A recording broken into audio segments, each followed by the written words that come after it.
All right, good evening, ladies and gentlemen, and welcome to the Warrior Broadcast Network. We are sitting live here on the west side in beautiful Port Allen, Louisiana, on the west bank of the Mississippi River in West Baton Rouge Parish, taking on the Port Allen Pelicans tonight. Your Warriors coming into this second and last non-district game of the year, looking to improve their standing in the playoffs. This is a huge one.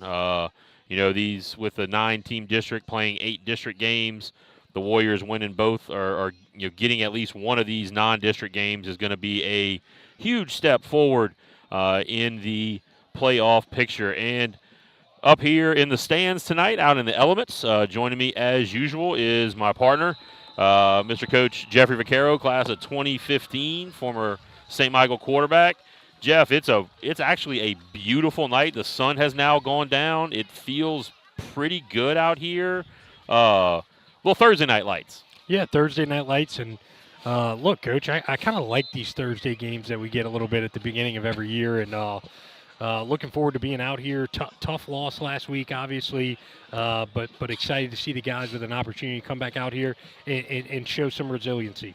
Yeah, and so this is a Port Allen team that we haven't played since I've been here. I've been here 13 years. Yep.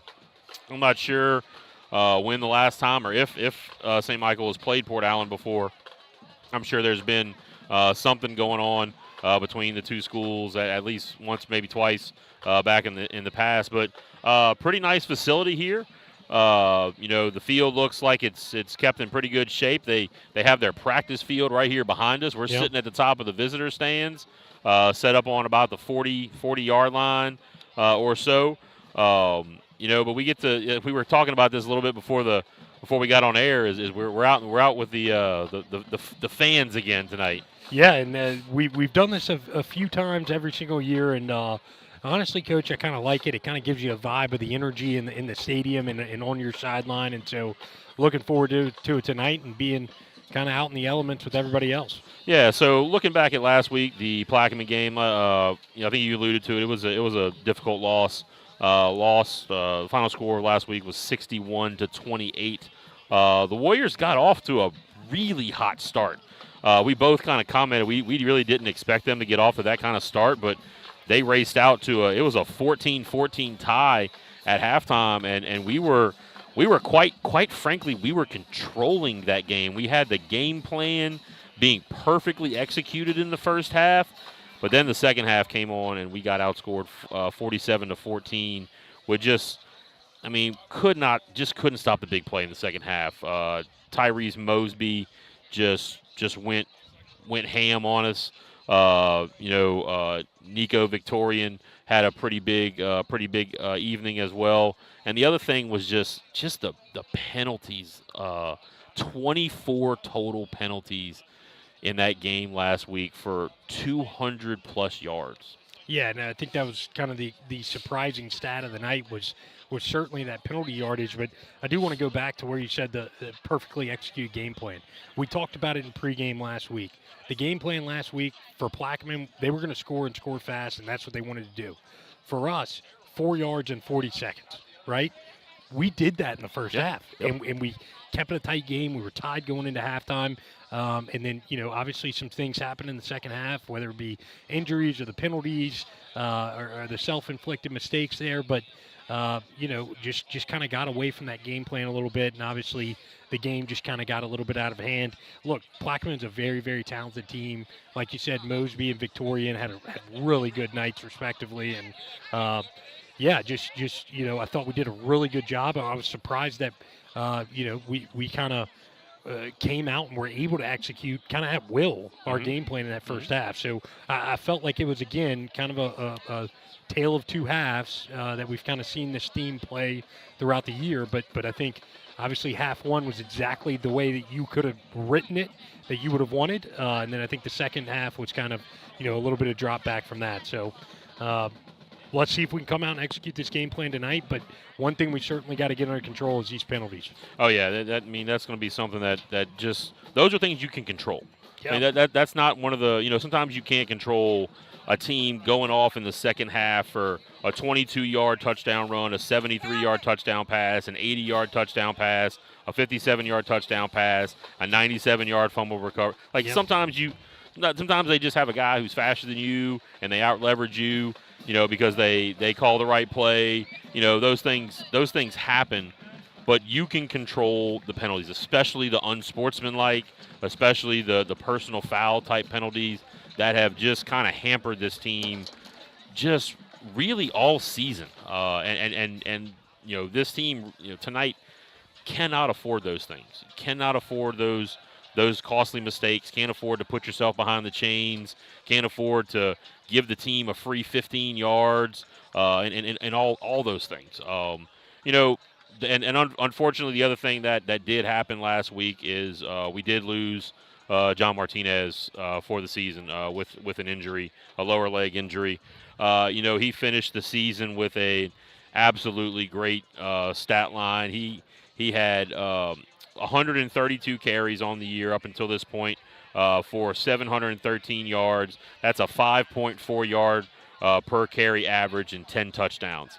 He finishes his career with 490 carries for 2,558 yards and 31 touchdowns.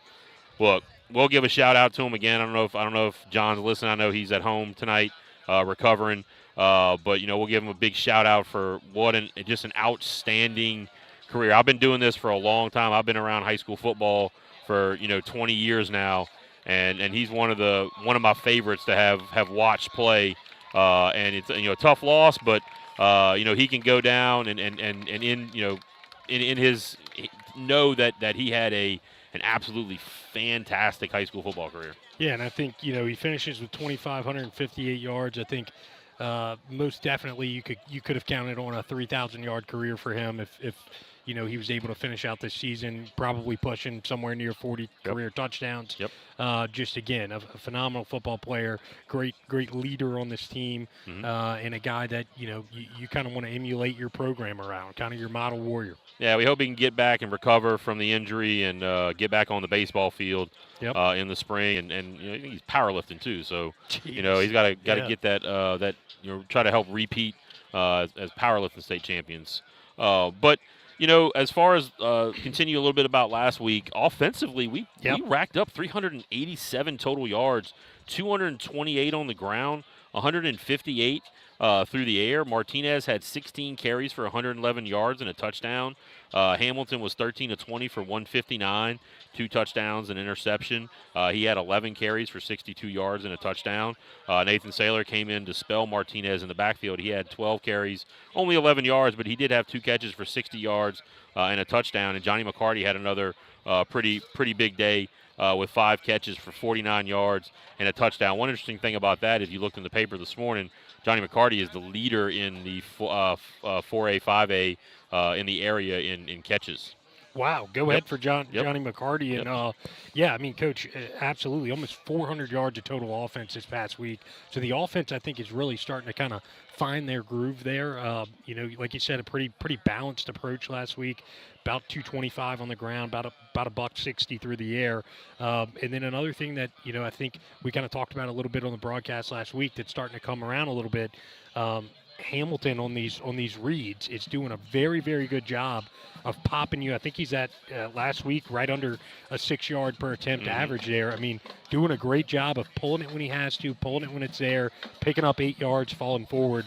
I think that's really been something that's kind of opened up the pass game and opened up the run game a little bit, is making the defense respect that quarterback run. Yep. Defensively, though, that's I know Coach Guidry was not very pleased with kind of the results of last week. I know he, talking to him afterwards, after the game, he said I've given up 60 points twice in my career. Plaquemine put up 544 yards total offense, 249 on the ground, 295 through the air. Johnny McCarty had 6 tackles on defense. Knox Poirier had 8. Seth Darsom had 7. Grayson Boudreaux had 7 tackles. And then Jackson Sampson had 6 tackles. So you look at that, that's a lot of – those are your main guys. That's a lot of tackles from that many guys, Plaquemine ran a lot of offensive plays. They did, absolutely. And look, going back to last week, and number 4, Tyrese Mosby, we kind of talk about it all year. The guy that we kind of compare backs to, do they have a Kyrie Paul, the running back from Astruma? Yep. Last week they had a Kyrie Paul. Tyrese Mosby was a very, very good running back. So I don't think that was necessarily a knock on your defense. I think that was a really, really good football player and a really, really good offense. Yeah, and again, there were a couple of passes late in that game that I was not that a little bit unnecessary. They took a couple of deep shots when they were up already by 3-4 touchdowns. So those things right there just kind of only add to that. But hey, I know Coach Guidry went back to work this week, got back in the lab, as they say, and has come up with a plan tonight. And tonight we facing the Port Allen Pelicans. Pelicans are a 3A team sitting down there in Division III. They are 3-4 on the season, 2-2 in district. They have wins over Livonia, Mentorship, and Glen Oaks, and their losses have been to Bruley, who is another District 6 4A opponent for us, who we actually play next week. They lost to Donaldsonville, they lost to Parkview, and they got absolutely creamed by Madison Prep last week, 52-6. But with this Port Allen team, you mentioned the name just a little while ago. This is a Port Allen team that is very similar to that Astruma team with Kyrie Paul. It's all about, for this Port Allen team, it's all about number 4, Brennan Gibson. He is literally their do-it. He does everything. He lines up. He'll line up at. He'll play quarterback. He'll line up as a running back. He'll line up at wide receiver. He'll go play some DB. He'll play corner. He'll play safety. Like, he does everything, and you have to contain him. So the Warriors have to approach this game almost just like they approached that Astruma game and facing Kyrie Paul. And if you're going to get beat, let somebody else other than number 4 beat you. Yeah, I totally agree there. And he's really, what he sounds like as well is kind of a Joel Rogers from Westfell last year. A Swiss Army knife that he is the best player on your football team. You're going to put him where you need him when you need him. And you're exactly right. We're going to have to key on him. And I've got a lot of confidence that Coach Guidry and that defensive side of the ball and coaching staff has that kind of wrapped up. The other playmaker you're going to have to watch out for is number 5, Caleb West. He's another guy that they're going to look to get involved heavily. Their offensive line is a strength, so that's something that they probably have in common a little bit with like what Plaquemine had going on last week. A very strong offensive line, very strong in the trenches. They're going to be able to run the football, and so that's some other things to look out for. Yeah, I mean, number 5, Caleb West, he lines up primarily at receiver, but he will also go into the backfield and line up as a quarterback, and they run some gimmicky kind of things, some option. You'll see some speed option with him back there. I haven't seen him on defense, but offensively, Port Allen primarily runs a spread. You'll see them get in this big time major overload offense where they have sort of 3. They have their linemen, and then they have 3 kind of guys behind their linemen, and then Brennan Gibson gets in the gun as a wildcat, and they pretty much just let him kind of pick where he's going to go. Like they'll run it. They'll try to run some kind of little counter thing where they pull some of those guys that are standing on that second level. They'll run just a straight right at you, just right down your throat. But it's something that they're just looking to just power it right down your throat, and the Warriors have to be prepared for that. I know Coach Guidry's prepared for it. I know he looked extensively at film on that and trying to figure out sort of a way to stop that. And defensively, I mean, Port Allen is kind of a carbon copy of just about most teams that are out there in high school football today, running us basically a spread offense and then getting into some kind of version of a 4-2-5. Yeah, and that's something that we're comfortable with seeing on both sides of the ball. Like you said, carbon copy of just about every team that we've played so far this year or will play looking ahead. Yeah, and so for St. Michael, we have a couple of our senior interviews this week. This week we sat down and talked to two seniors, Peyton Scott, senior offensive lineman, and then senior linebacker Grayson Boudreaux. So let's hear from those guys. Hey y'all, my name is Rihanna Lewis, and this week's senior interview is with Grayson Boudreaux. Grayson, how are you doing today? I'm doing great. How about you? Good. What are some keys to the game for the defense this week against Port Allen? Some of the keys are just we have to contain number 4. He's one of their better athletes. And if we can contain him and just make sure we wrap up, tackle, and just make sure he doesn't break off a bunch of big runs. And we struggled with the pass game in the past, so we just need to make sure that our corners and our safeties and our secondary is just all doing what they're supposed to be doing, and just make sure we can contain number 4 and just protect the deep ball. How has Coach Gidger helped you grow as a player these past 4 years? He's been a really good mentor to me. He's taught me pretty much all I know on defense, and just whether that's being there when I need him outside of football or just in football. And he's just been a guy I can look up to. What is the legacy that you want your senior class to leave on this program? I want us to be known as just leaders, just across the board, that we can all just be an inspiration to the football team and just the whole school too, that we can just show people the right thing to do, and future football players and just everyone. Thanks, Grayson. Good luck Thursday night.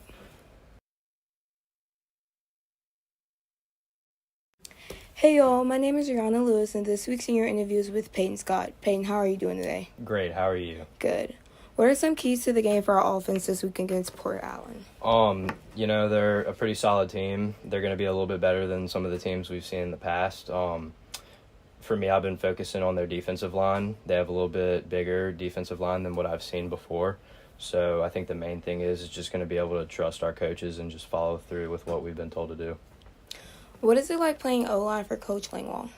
It's great. He focuses a lot on the little things and really just making us more disciplined as football players. What is the legacy that you want your senior class to leave on this program? I think whenever we leave, I'd like the underclassmen to just be true leaders for the people that are under them, and just lead with head forward and be good people. Thanks, Peyton, and good luck Thursday night. Preach.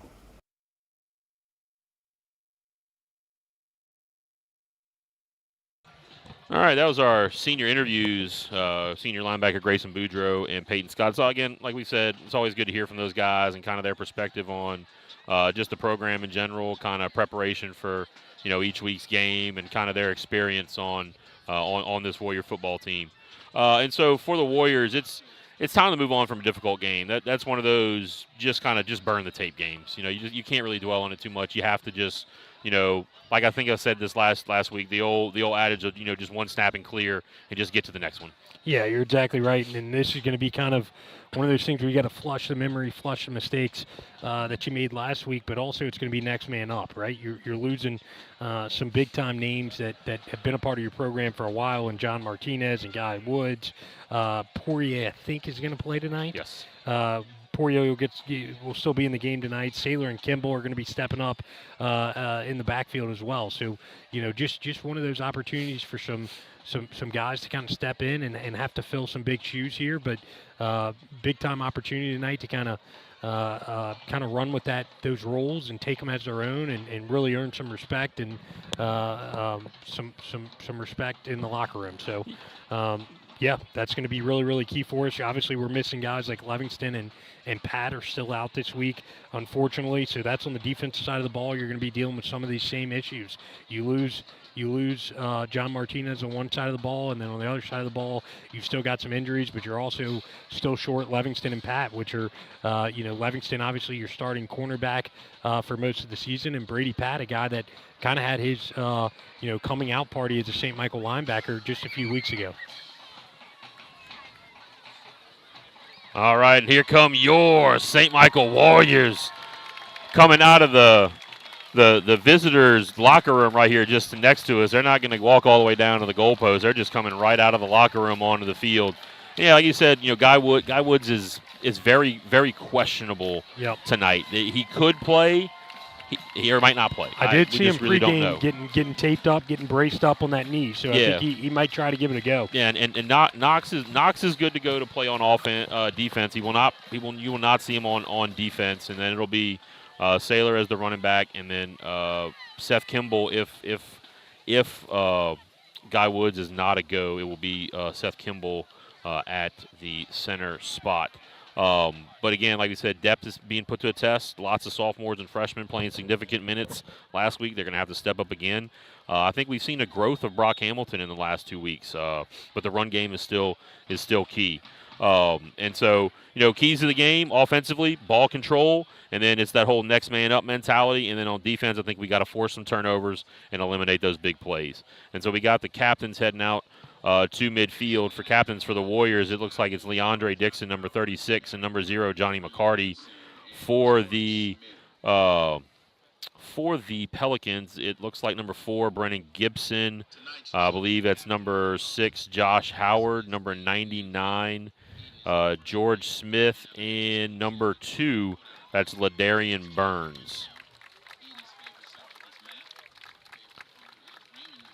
So we are rolling right on into the to the coin toss here.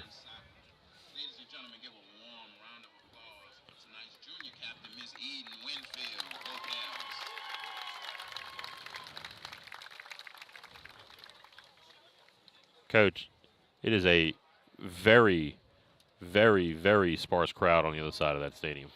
Yeah, that's what we're kind of looking at pregame. That's kind of crazy for a home crowd here. Yeah, I mean, ain't a whole lot going on in Port Allen, but you never know. So it looks like the Warriors have won the toss. They're going to elect to defer, our favorite. Yeah. And so it will be the Warriors kicking off. Port Allen will be doing the receiving. I believe next up we'll have our national anthem, and we'll pause as we prepare. Excluding the band, that's 41 people on the other sideline, on You're the right. other stands. This is true. St. Michael Warriors and your Port Allen High School Pelicans, we appreciate your support of Port Allen High School athletics.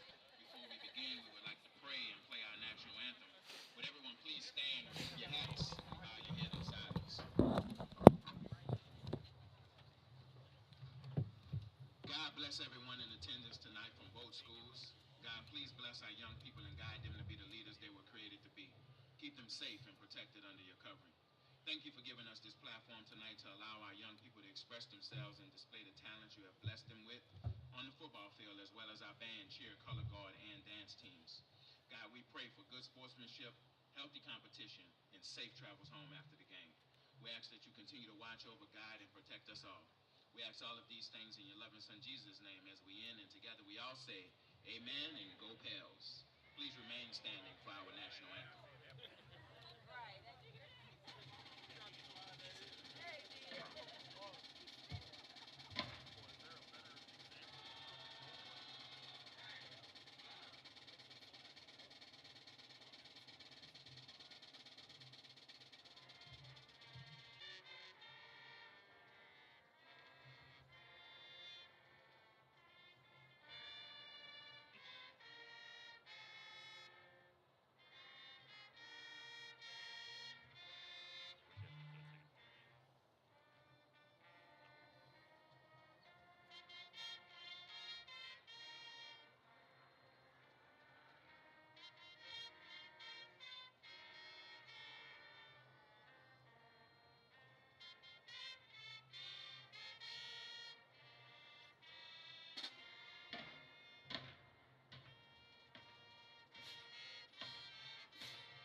All right, so that was the Port Allen band with their rendition of the Stars and Stripes. Ready to go, man. Kicking off for the Warriors will be, as usual, Ben Jones. Coach, Ben's done a pretty good job this year filling in Pele's shoes.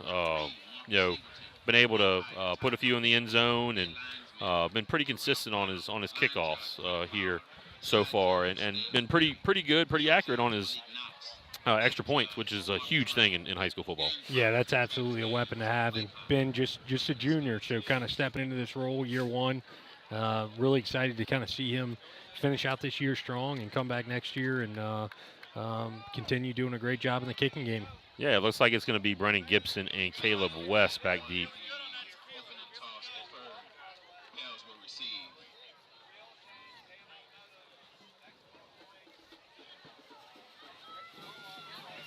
All right, we got the drum roll going with the Warrior Band. We are about to go. Jones has it teed up right in the middle.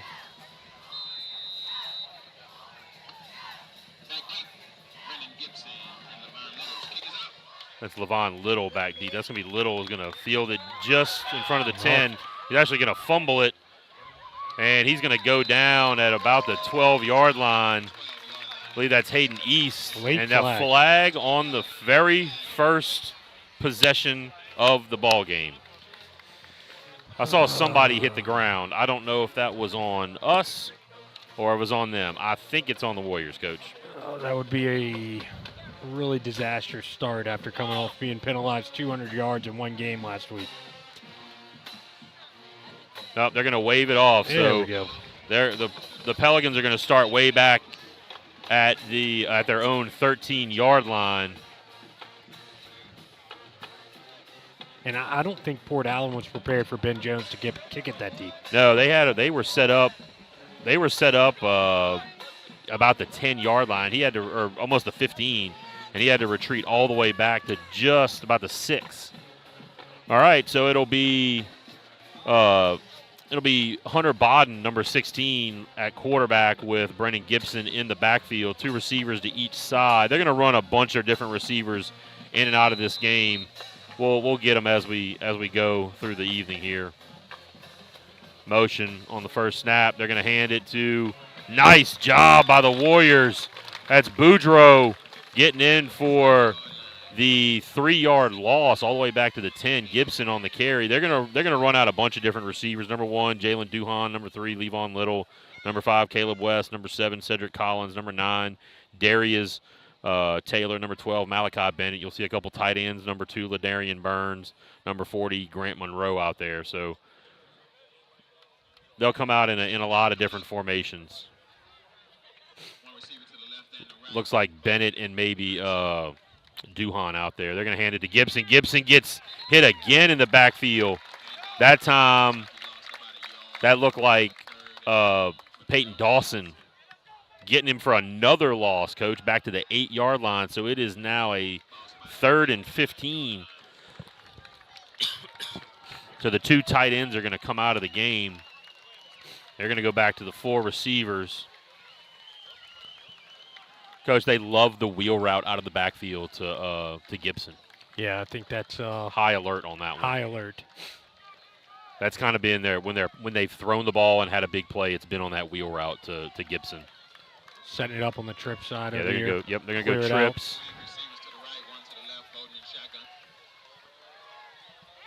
They're gonna try to go the short route to number 9. That's Taylor. Can't come up with it.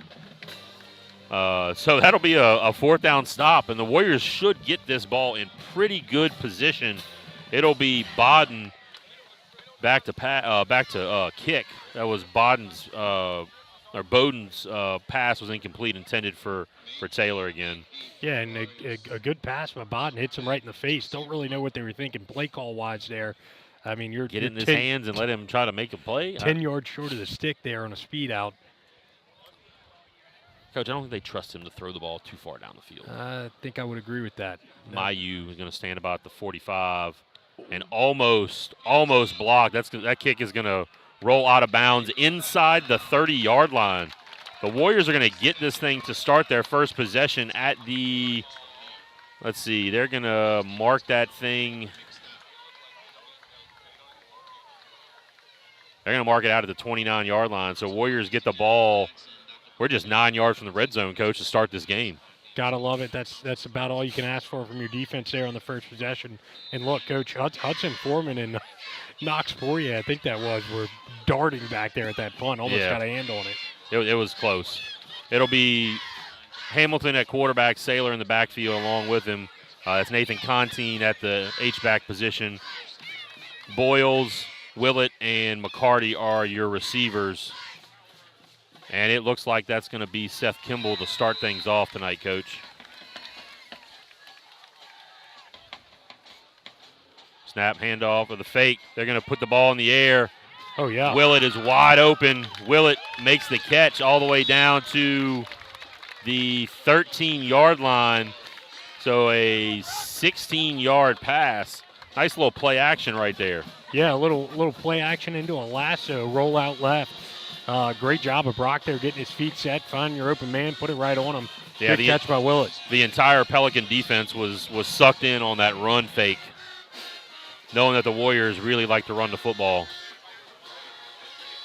A lot of guys in the box. Saylor takes it. There's not a whole lot of room there. Ball comes free, and they blew the whistle. They blew it. Coach, the whistle blew. Yep. The line judge the line on the judge far right side. here is calling him down. Yeah, both line judges are calling him down.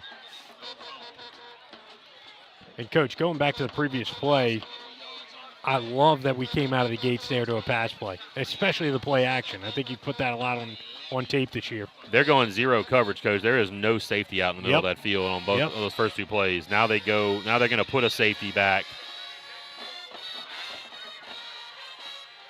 Handoff, Willett on the sweep, cuts it inside, going to get just a couple of yards.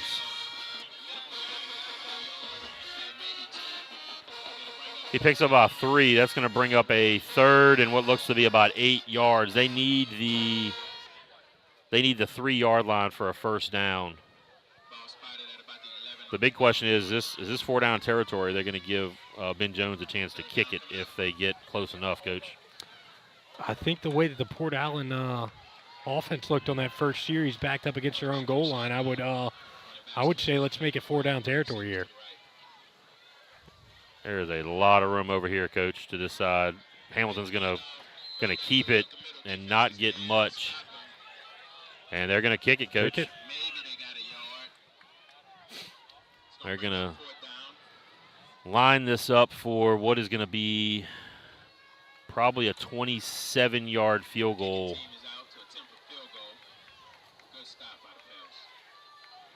Just nothing up the middle, Coach. There's the Pelicans are not giving anything right down the middle of that defense. And like you said, they came out opening up first 2 plays, zero coverage, no safeties. They're committed to stopping the run there.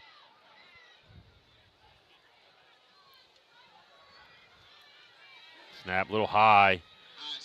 Kick is really high. And it is good. Ben Jones with the 27-yard field goal to open this thing up. Warriors take the lead with 7:39 left to go in the first quarter, 3-0. We'll be back. This is Warrior Broadcast Network.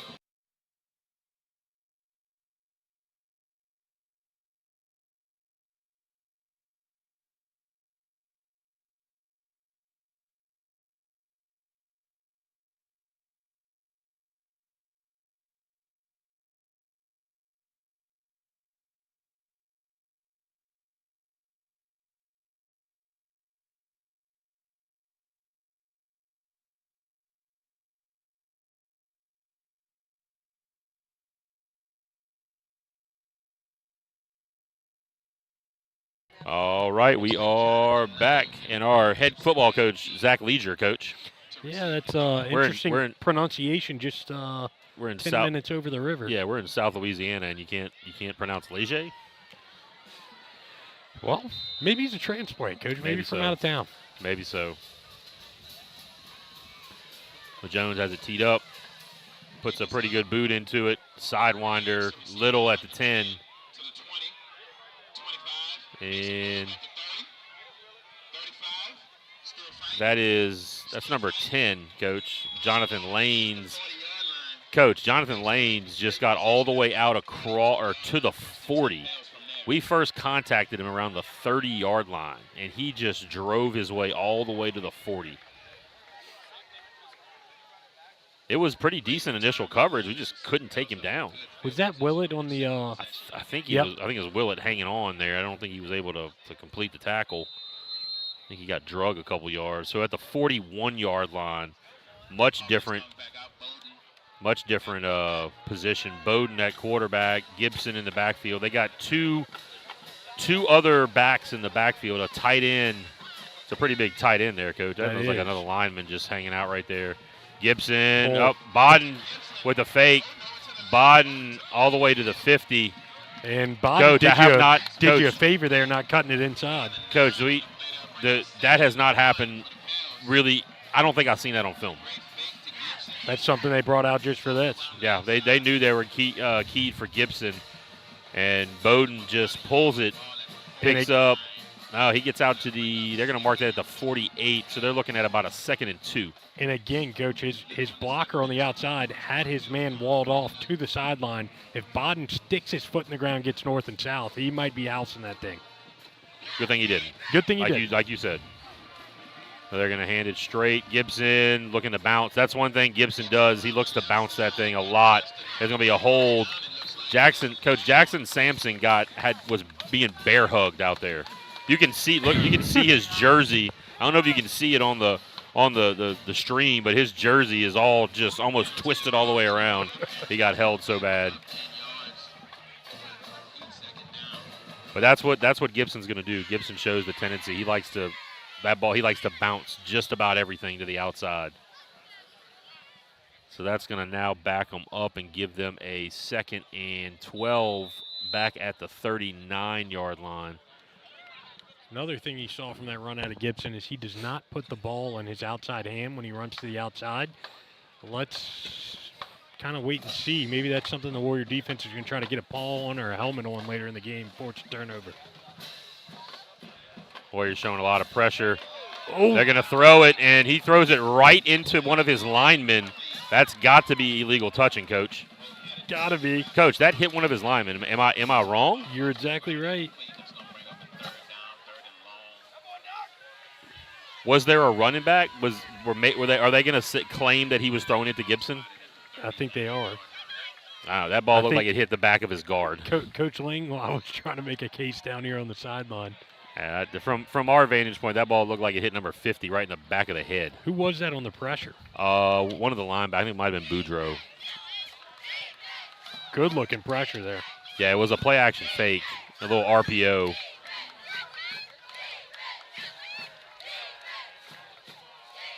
They're going to throw again. Rodrigue on the pressure, and there's Boudreaux with the sack.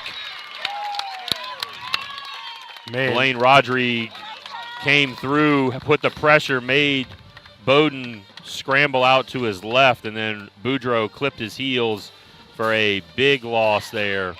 Yeah, and the Warriors just kind of pinning their ears back there, knowing, hey, this is 3rd and long. We almost got to him last time. Sent 6 up the middle there, and Boudreaux's able to get home. We dare you to throw the ball on him, Yep. man. Like that's kind of what you got to do right here. Bowden has not shown the ability to really consistently be a passer, especially downfield. Yeah, they're all the way back to the 31-yard line. It was a loss of about 8 yards. Bowden almost did it again. This time Mayu's going to field it, put a move on. He's going to hit out 2 and get out of bounds at around the. Well, it looks like it's going to be spotted at the 46, so it'll be first down for the Warriors at the 46. So we'll be back in just a minute. It's the Warrior Broadcast Network.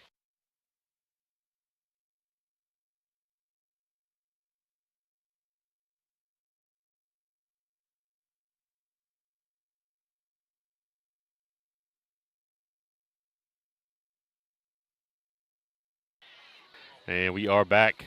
So Warriors will have the ball on offense here. In pretty good field position again. I mean, they got the ball at the 29-yard line of the Pelicans last time. Getting the ball at your own 46 to start a drive is also some pretty nice field position. See if they can put something together. They're going to have to get something going on the ground. Saylor looking for some room. Just nothing there. That looks like big number 99, George Smith, making the tackle. Smith and big number 65, Jacob Stewart. They're just there's no push right there in the middle of that defense. Yep. Looks like Port Allen's going to stick to the single high look here. We're going to go trips. Yeah, they're going to rotate somebody Roll up. down, yeah. Coach, you got some room on the outside to the top of the screen. The toss outside. Saylor gets it. Nice hits block. the outside. Pretty good block. He's got enough for first down. That's going to be a Hamilton Sales first down for the Warriors right there. Is that the freshman Joseph Bourgeois? Bourgeois, yes, sir. What a block seal on the outside there. Joe Bourgeois, the freshman, who's filling in as the fourth receiver. Coach, I think that's where they're going to have to hit him on the run game is on the outside. Outside. Totally agree. Use 4 receivers, spread out the field, force them to go to a too-high look. A 10-yard run. Hamilton's going to throw the quick hitter. McCarty looking to run before he caught it. Yeah, and that's we talked about in pregame, a guy that's leading 4A, 5A in receptions. He's not a guy that puts the ball on the ground a whole lot. Usually some super reliable hands. But, look, I do love the fact that they're going to McCarty early on a little bit of quick game stuff. We talked about that. Short hitting routes. At our pregame meal. Yep, you got to get him the ball at least 5 times a game. And there's the freeze, and they get him. Flags are flying. Man, that's something we've just been consistently really good at it, and Brock has been really, really good at is that hard count, drawing them off sides, getting yourself into manageable situations. That's going to move them up to a 2nd and 5. Ball's out to the 39-yard line. 2nd and 5, you got a lot of options here. Yes, you do. Playbook's wide open. Coach, I'm just still thinking about that block by Joseph Bourgeois. That was a freshman. Really heads-up block out there on the outside. You didn't have to get a crushing block. You just had to get a piece of him. Saylor outside, cuts it back, cross the 30. Another first down, Warriors. Another Hamilton Sales first down. I love that play, Coach. They're running it great. And, again, Joseph Bourgeois on the inside, sealing his man out. Great job of Nathan Saylor picking up a head of steam to the outside, picking up the first down. It looked like he picked up about 10 yards. Yep. Needed 5, picked up 10. Keep giving them the same look. Yeah, the outside is I think where the Warriors are going to have to find their run yards right now. Now they're hitting them back up the middle. Great stop. Bell's defense. Warriors having a tough time running up the middle against our defense. That's going to bring up 2nd and 10. Coach, I think even their announcer just said we're having a tough time running it up the middle of the defense. Coach, I think if Brock pulls that, he's got some yards on the outside. On the outside, you're absolutely right. The Warriors need to stay in this 3-by-1 formation, though. They're getting some good looks from this defense, particularly the outside. Same formation, power sweep, and they're going to come from the backside. End is going to get the big tackle for loss. So you're out of field goal range here. You're sitting at about the 32-yard line, 3rd and 12. I think the move here is going to be, can you pick up 7 or 8, put yourself in a manageable situation, go out there, try to catch a freeze play, catch them off guard. If you can't, you're probably still looking at 4-down territory. Yeah, 2-by-2 now. Can you cut it in half here? Warriors checking to the sideline for the play call. Hamilton going to drop back. He's going to sprint out, throws it. To think he was maybe trying to hit Willett. He just kind of got rid of it. Yeah, I didn't think he was getting rid of it there. Both these guys were pretty covered on the outside. They go to that rodeo rollout. Coach, I'm not sure that he had to leave the pocket right there. He had a good bit of room there to sit and survey the field. You know, if it's a called play to just go straight back.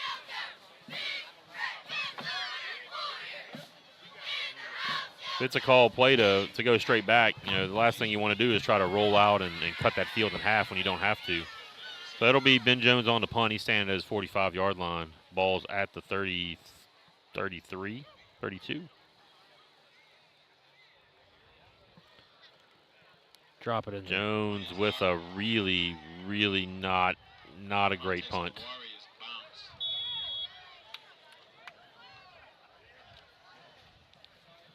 And that was a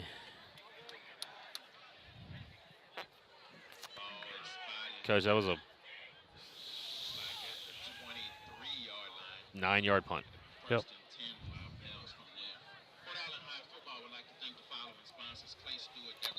All right, so it'll be first down for the Pelicans at the 23-yard line.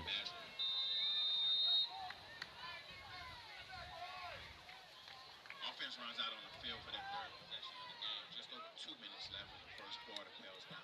So we got 2:04 left to go here in the first. It's still 3-0. Bowden in that quarterback. Gibson backfield with him as well. Bowden with Gibson, as it's been pretty much the entire game. Hadn't seen the Wildcat yet. Gibson just Great stacked job. up by a host of Warriors.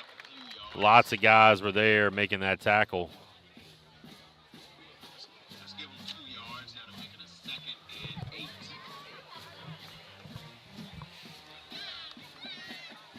They're going to give him no gain. So still at the 23-yard line, 2nd and 10.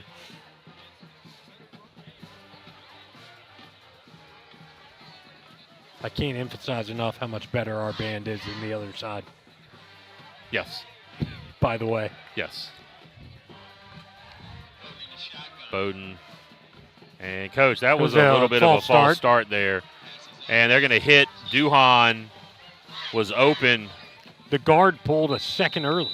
Coach, yeah, the entire right side of the line moved before the ball was snapped.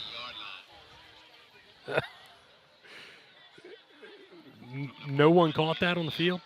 Not a single person is saying anything about that. That was about a 17-yard pickup, just a curl route. Duhan's a pretty big kid, Coach, for an outside wide receiver. He's put together. They got 2 tight ends in the game. Got McCarty covering him. That's a good matchup.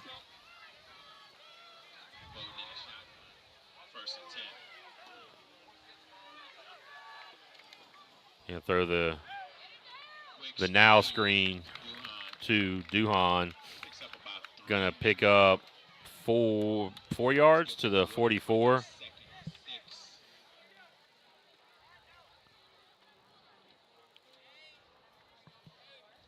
Yeah, they checked to the sideline and realized that our corner over here, McCarty, was playing about 7 yards off and just went to the quick now screen. And that's going to be it for the first quarter. So we're sitting at 3-0. We'll be back here for the second quarter in just a minute as the Warrior Broadcast Network.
All right, we are back for the second quarter.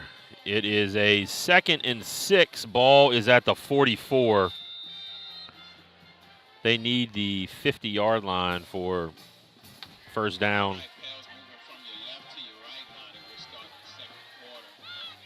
They're going to stay in that too tight formation. I think that's Gibson is now at the Wildcat quarterback. He more than likely is going to keep this. That's Tyler Hill next to him. They're going to fake it. Yep, there goes Gibson keeping it. He's going to try to bounce it outside. Jackson Sampson corralling him, and he bounces it all the way back to the other side and going to pick up I don't think they're not gonna give him anything. And coach, then he just slings the ball back towards the middle of the field. Coach, we got John Martinez in the live chat right now. John Martinez watching his team from home. First quarter down, win each quarter, boys. Again, big shout out to John. Thanks for tuning in. Can't wait to see you back on the sideline, my man. Yeah, and a good job at Sampson there, actually. Yeah, 3rd and 6. Corralling him from getting out to this wide side of the Coach, field. he had him on the outside, and then Sampson just jumped around big number 75, the tackle, and forced him back to the other way. And Rodri, if he would have had just a slightly better angle, would have just hit him right in the backfield for a big loss. But here's a big 3rd down. Bowden's going to throw the short pass to Duhan. They're not going to get it. That's going to come up short. They're going to mark him at the 48-yard line, I think, Coach. Are they giving him? No, they're going to give him the 47. So it's going to be a 4th and 3. Coach, if I'm playing defense on number 1 out there, the wide receiver they want to go to when they go to the air, I'm probably playing him a little tighter. I'm pressing him, yeah. And saying, if you want to try to run a route and blow by me 30 yards down the field, great. Yeah. Good luck getting the ball there. Yeah. He's not. He looks like he probably got a little bit of speed, but he doesn't like the kind of guy that can just blow right by. So the Warriors are going to take a timeout as Port Allen is going to line up for a punt. I think Coach Leger is going to just double check with his guys about what to do on the fake. You may see them not go after this and sit back for that fake punt alert right here. Yeah, I think you're probably running punt return safe here as well. Okay, at this particular point in time, if they get off a decent punt, if you're Mayu, just go ahead and wave that right arm up in the air and just call for that fair catch, because you're probably going to wind up getting the ball somewhere around the 20, 25-yard line, and you're okay with that as long as they don't try to pull off some kind of fake and get a first down. Yep. You also have to watch out for the on-2 call, trying to get us a jump. So that's why I think, kind of going for a little bit more of a passive sort of punt, like you said, punt safe. Yep. Call right here. I don't know if you're going to see Poirier and Foreman just flying through there. I think we also have Deontay Campbell in the live chat. All right, D. What's up, man? Got our full running back room in the live chat at home. Good to see you guys.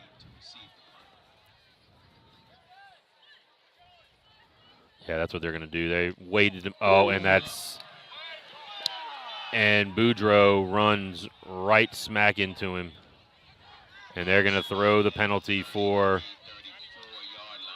I think Boudreaux's trying to say he got shoved into him. He got blocked into him. Yeah, Coach, I don't think he would just dive I think he at got his blocked. legs I think right he got there. blocked into him. I don't know if anybody saw it, though. Yeah, he did. I'm watching the replay right now. He did. And they're going to call the penalty, Coach. Yeah, they're going to go personal foul. And they're going to get the personal foul. Or not, they're going to go running into. They're going to go running into or the personal foul variety. I couldn't tell. The referee had his back to us. They're going to go the 15-yard variety, Coach. That was roughing the kicker. That's just a tough one, man. That is a really, really tough one. Those are the ones that hurt, the drive extenders. Yeah, that's it's not shocking that none of the officials saw the block into the kicker, but that's the way them things go here in high school football. Yep. All right, so it'll be the overload formation again, or the too tight formation. That's number 51 coming out as a tight end, Kevin West. Gibson gets out of harm's way. They're going to throw the flag back towards the middle of the field. That's going to be a hold. Yep. Gibson gets tackled about the 30-yard line. He picked up almost 8 or 7. Yeah, they're going to get the holding.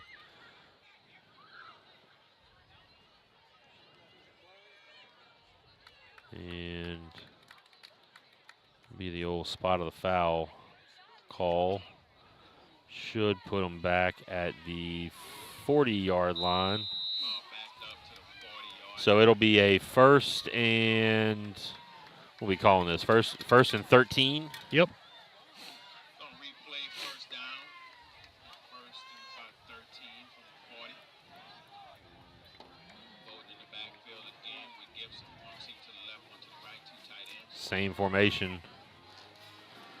Coach, now here's the question. Is the receiver on or is the tight end on the ball over here? That's a phenomenal question. They're going to run the power play. Gibson's going to bounce it like he tends to do. He might have got back to the original line of scrimmage. That looks like where they're going to spot him. They're spotting him at the 40, at the 38-yard line. So that's going to be a 2nd and 11, a gain of 2. Good job of the Warriors corralling Gibson there as he tried to bounce it to the outside.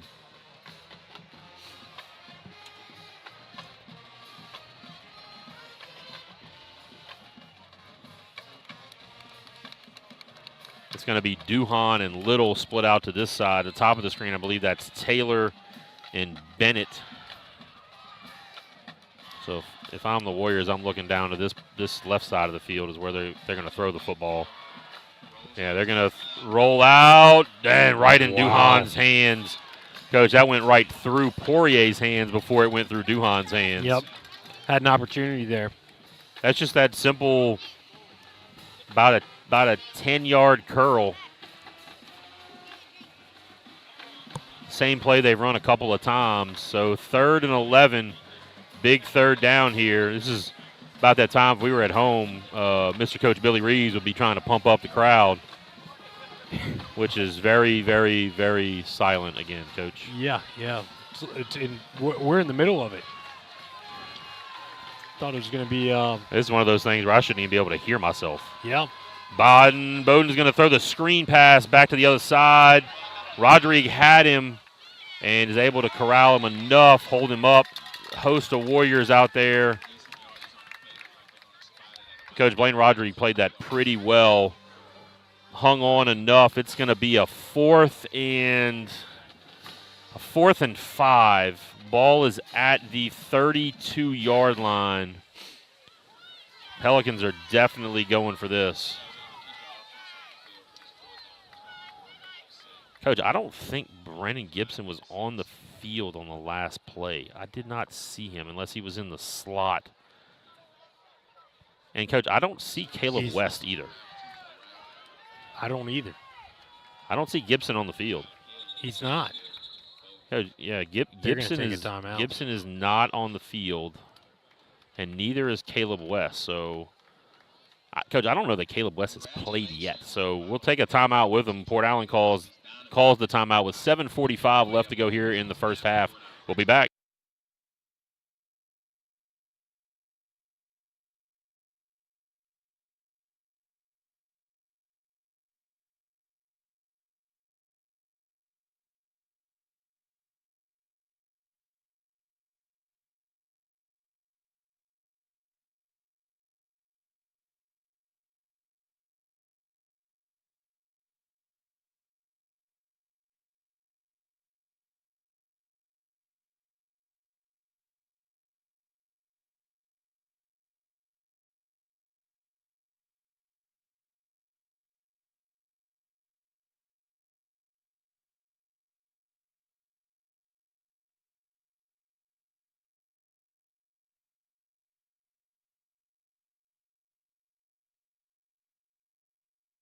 All right, Warriors, we're back 2-by-2. That's Brennan Gibson in the slot to the top of the screen.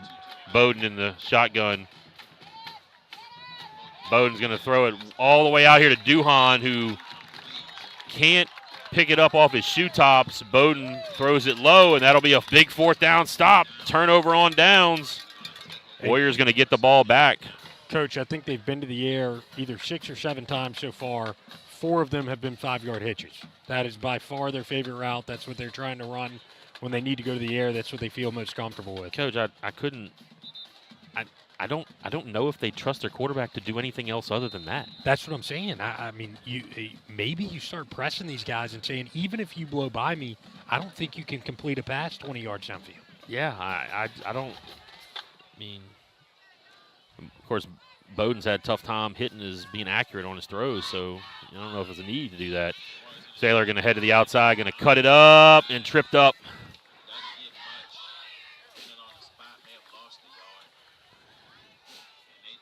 Yeah, he's going to lose a yard on that play. Looked like he had a little bit of a lane right there. Got tripped up by the foot. Yeah, number 9 got him. Taylor came back from the outside. Coach Taylor was unblocked. I don't know if there's somebody supposed to get out there on that guy or not, but he was not touched. Going to run it up the middle. Got a little bit of room, and he's going to fall forward. Stewart was there. Coach, I do believe Guy Woods is in the game. I think that's Guy Woods at center. That is. So pick up a 2. Trips. Yeah, Warriors going to go back to the trips. Could see the rollout. You got Johnny McCarty one-on-one on Bennett on this side. Oh, yeah. Giving him a lot of room. A lot of room. No high safety. This is where you could see that 8 or 9 yard out route that they like to go to. They got some pressure coming off the edge. That's what they're going to go to, that 8 or 9 yard. And they knew it, too. They were ready. Port Allen knew it. Number 8, Hill, sunk up underneath that and just knocked it away. They almost baited him into it with the look that they gave him. An 8, it was never a doubt. He went straight to right on that curl route. It was almost a good thing that Hamilton missed high on that, or 8 could have just been housing that thing. Yep. Well, Port Allen watched some film. All right. Yep. They did some film study for sure. You're right, Coach.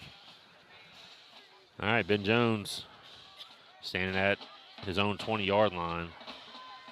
Be Bennett Yates doing the snapping, the freshman. Ben Jones gets off a little bit better punt this time.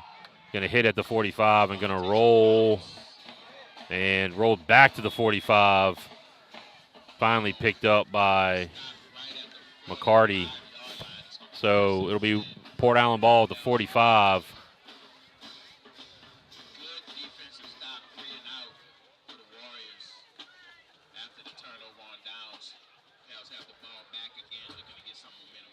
Again, shout out to all of you guys watching at home. Lowell Munch, Phil Hines says, let's go Warriors. Martinez, D. Campbell, Adam Richard. Thank you guys so much for watching at home. Go Warriors.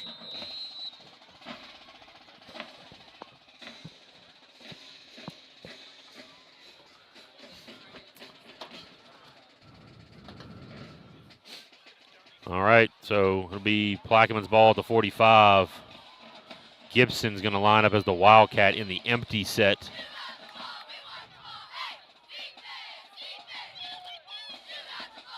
They're going to run the jet. Nope, Gibson tried to pull it at the last second, and he dropped it.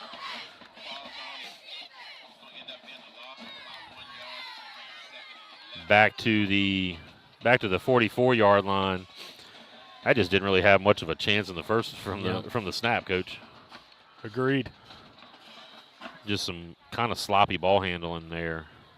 Clock's down to 5 minutes, 45 seconds here in the second quarter. And, Coach, I think Gibson wanted to give it and then at the last second pulled it. But in everything that I've watched, anytime he lines up at the Wildcat, he's always the guy handling the football and carrying it. They're never really handing it off or doing anything like that. So that's kind of a little bit of an awkward operation. There's the fake, a little cleaner that time. Gibson tried to spin. Boudreaux was there. He picked up about 5 yards, 4 yards. We'll call it 4. It'll be 3rd and 7. Ball spotted at the 48-yard line, 47-yard line. Coach, thus far in the game, 5 minutes left here in the first half. Defense has been playing a heck of a game. They're keying in on number 4, not really allowing him to get a full head of steam and really get up to his top speed here. That's where number 4 can kill you, is getting up to his top speed and breaking away. It'll be Bowden and Duhan at the top of the screen. A lot of pressure. He's going to fling it up and almost Johnny McCarty. McCarty showing a little. If he could have played that ball, just kept running a little bit more, he has that thing picked off, Coach. Yeah, he does. And Grayson Boudreaux up the middle there. Timed it up perfectly. Yeah, Bowden's going to be having nightmares about number 45 in his face. He's going to be seeing number. He's never going to see. He's never going to want to see number 45 for the rest of this season. I'll tell you that much. And they're just bringing him up. I mean, anytime it's an obvious passing down, which 100% the right call. I'm loving it. They're just bringing Boudreaux up the middle. Just go get him. He's beaten the interior lineman every single time when he's come up the middle. Now just don't run into the punter. It's going to bounce and going to roll dead. Looks like at about the 20, either 22 or 23. They're going to mark it at the 22-yard line. So it'll be first down for the Warriors, who just haven't quite been able to put anything consistently together.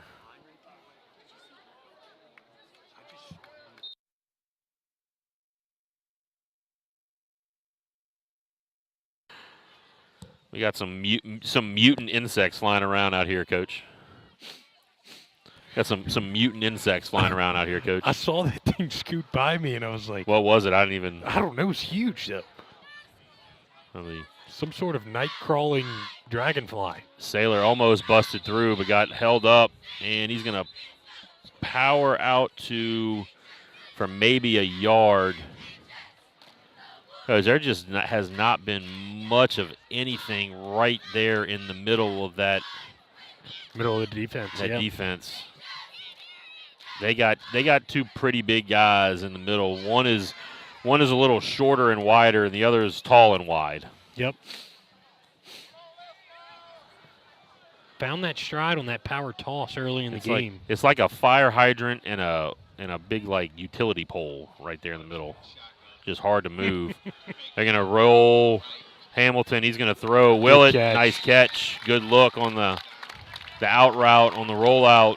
Going to be enough for Hamilton Sales. First down out to the 33-yard line.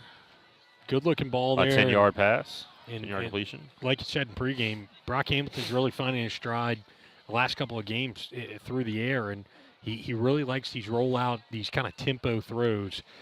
He's really kind of hitting his stride, hitting a groove here through the air. Yeah, let's see if the Warriors try to go back to that outside run. They got the overload to the right side, and that's what they're going to do. They're going to go on the sweep again, and just the blocks are not there, Coach. Just nobody. The three guys on the outside just were not blocked. Yep. 2nd and 12 here. We got former Warriors defensive coordinator, Coach Eddie Pleasant, up here in the impromptu booth today. Good to see you, Coach. So 2 receivers each side, 2nd and 12. Hamilton going to drop straight back, going to throw the out route to Willett. And I think just kind of lost track of where he was on the field, Coach. Lost track of where he was, kind of looked down. You could see at the last minute, looked down and said, oops. He had a lot of room. If he'd have caught that and cut it up the field immediately. Yep. Lots of room. So, Coach, the Pelicans are just bound and determined to not allow the Warriors to get anything going in the running game. They're just filling that middle. You know, their defensive line is it's some big fellas up there. That is the strength of their team. Yep, that's an all sides. No, they're going to get the false start on us. They're going to get the false start coming. Let's see. Yeah, they are. Yeah, it's going to be a false start. 99 moved towards the line of scrimmage. And I think that movement caused one of the Warrior linemen to move. So 3rd and 11.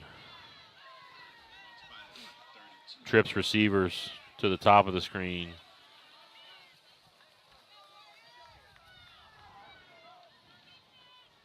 Hamilton going to drop back and get swallowed up by Stewart.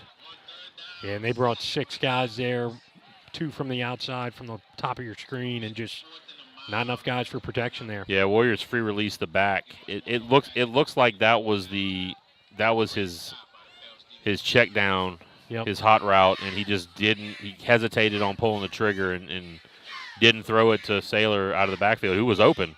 Yep. with that pressure in his face. I think he saw 25 Zion Perry coming off the edge and just wasn't quite sure about throwing the ball. Clock's So- ticking down to 2:15 here in the first half. Let's see if the Warriors You got can this try to get this you got this off or- overload to the bottom of the screen here, trying to come after it, and Ben Jones kicks it straight up in the air again. And that ball's gonna, Coach, that ball's gonna land at the 32-yard line. 36, correction.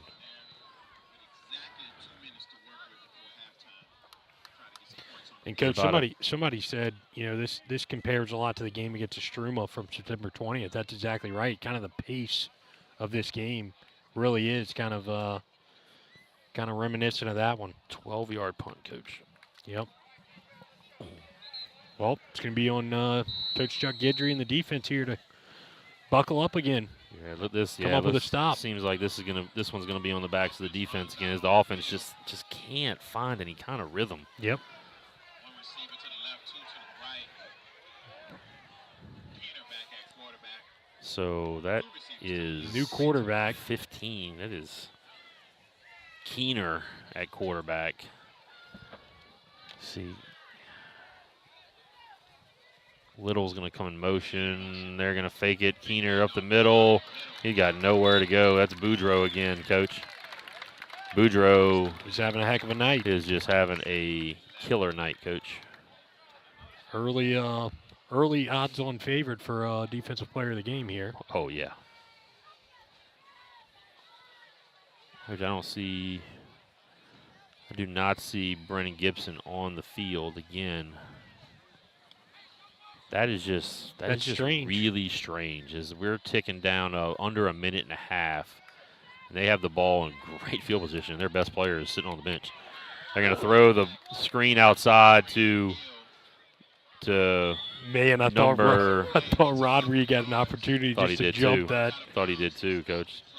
That's to Hill. Picks up 3. Third down, clock stopped, minute 14. Picks up 2, Coach. Yep. Yeah, to the 35. So 3rd and 8 here. Both And teams. once again, Coach, like we're at a funeral up here. Yep. Like we're at a funeral. Yep. Not a sound in the stands. Pin drop up here. Yes, you kid. Kind of making me uncomfortable I know. to speak. I know. Minute 14 here. Yeah, I feel like everybody's just sitting here listening to us. Yeah, we're live. Yeah, they're going to be a We're doing a timeout live called show. by Port Allen. Maybe this timeout will get some of the fans fired up here. We'll be back in the Warrior Broadcast Network.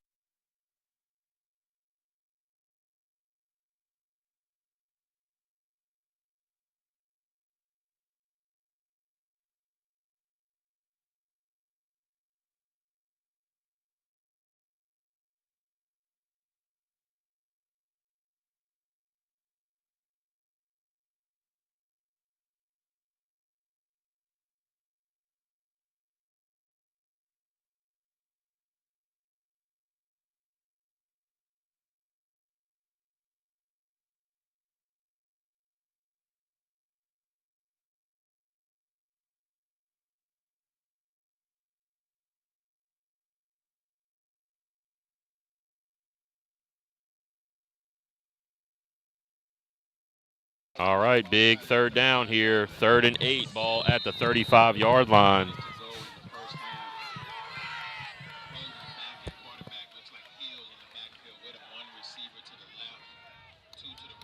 Bowden is back in. They're going to throw the screen outside to Duhan. Blaine Rodriguez was there, held him up, and they're going to corral him. That's another really, really good job right there by Rodriguez.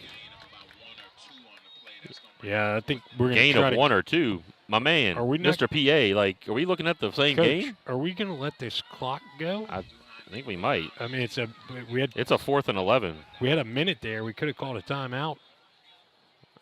Tried to salvage a minute on the clock. There is no play clock running tonight, Coach.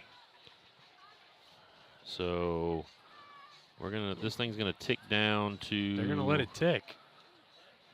Under 30, and Port Allen's gonna wind up taking the timeout.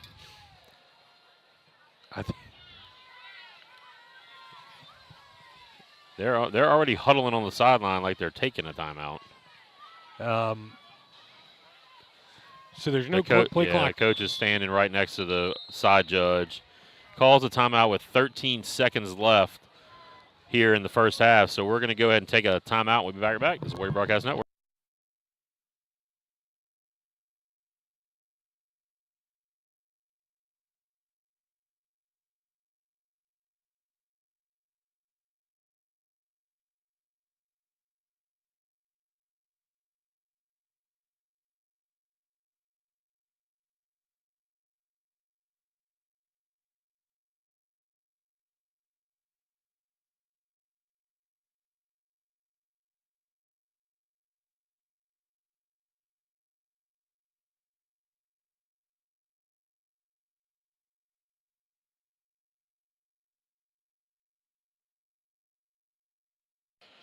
All right, big 4th and 11 here.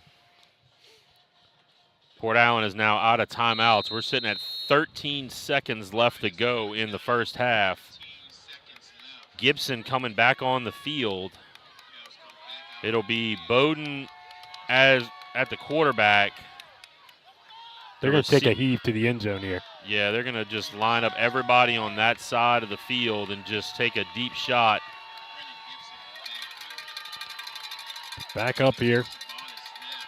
Bowden's just going to throw the wheel route, and he throws it out of bounds with 6 seconds left to go. So it'll be turnover on downs.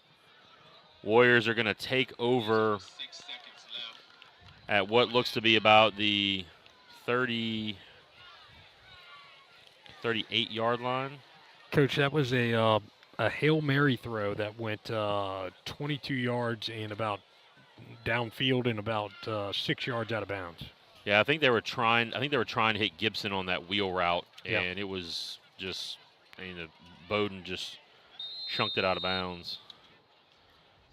So I think the Warriors are going to come out here and probably take a knee. Yep, that's exactly what they're going to do with 6 seconds left to go.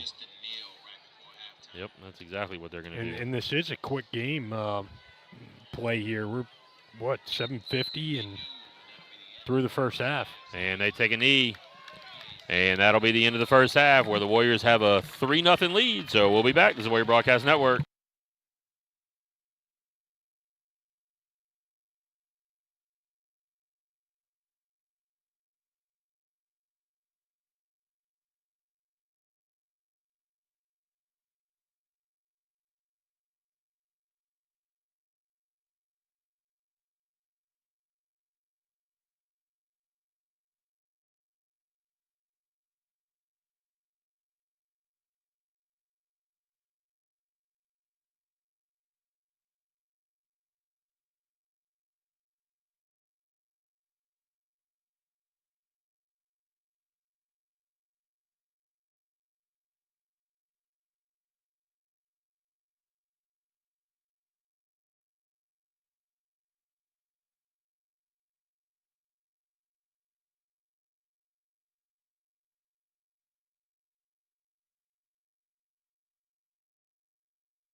next time reclassification.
All right, Warrior fans, team back on the sideline, coming back from halftime. There's not a whole lot of statistics to run through halftime-wise. Total yards on both sides, not a whole lot.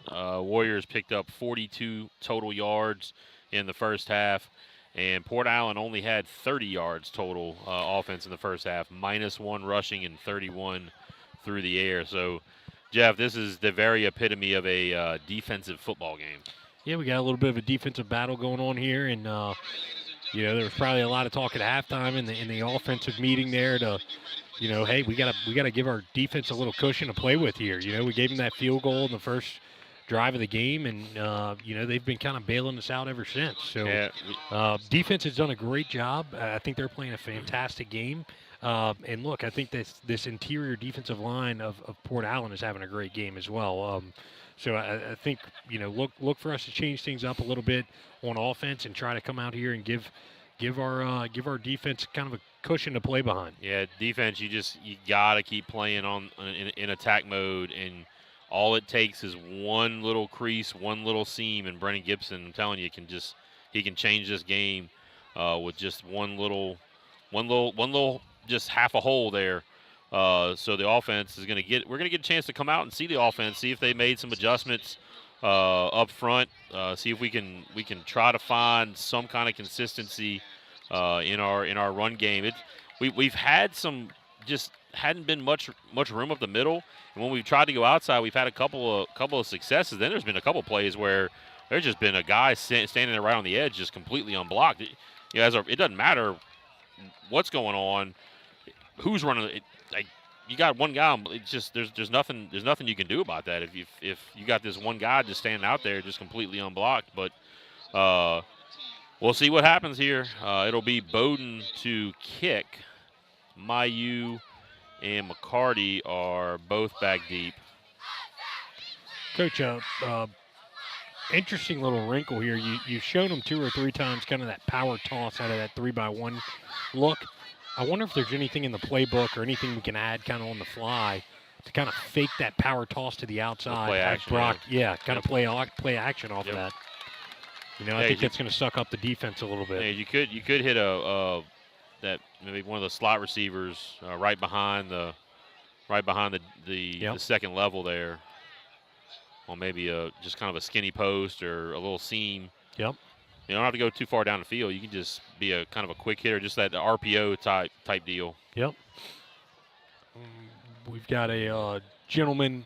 Yeah, one of the chain guys. Just. Yep. Not a whole ton of sense of urgency here. Yeah, but just not a lot of hustle there. Enjoying a nice cool night, Port Allen, Louisiana. It's all good. All right. And we got another one coming across the field now, Coach. Well, a little pep in the step there. She's trying to hustle a little bit more. There we go. Well, we're ready to rock. All right, maybe. Chain gang in place. And we are ready to get this, finally ready to get the second half going. Bowden. And he kicks a wobbler short. McCarty fields it. Comes up the middle. McCarty breaks a couple of tackles. Going to get to the 40-yard line. Good return by Johnny McCarty. Grabbed it at about the 15. Takes it out to the 45. So about a 25-yard return for McCarty. Gives the Warriors, again, some good field position. Here we go. That hasn't been the issue. It hasn't really been the field position. The field position has been pretty good for the Warriors. Had a lot of great field position. Yeah, the first drive started at the 29-yard line. Yep. It's just been kind of consistently getting things going. So, Coach, not as much of a shocking turn of events here. That's Knox Poirier in on offense. Yep. I think the coaching staff is trying to save him a little bit, a little dinged up from last week. And that coach, they're going to take a timeout coming off of the sideline. Poirier was really confused.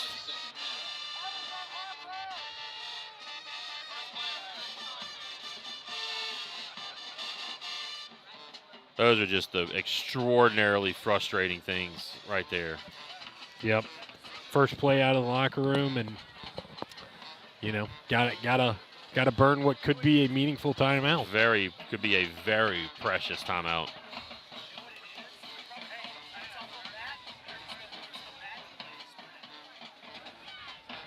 All right.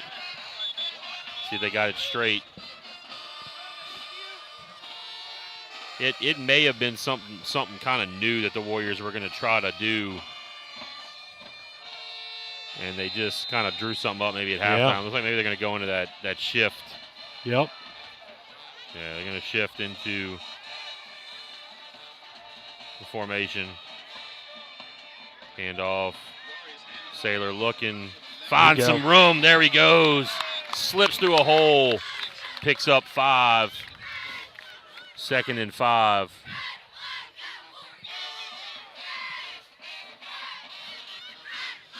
Hey guys, coming out of halftime, looks like we got about 100 viewers in here. Make sure you smash that like button at home. Get us up. Yeah, subscribe to the channel. Turn them alerts on whenever we have our broadcast. This is hard to believe, Coach, this is week 8. I know it. I know it. Back to the shift.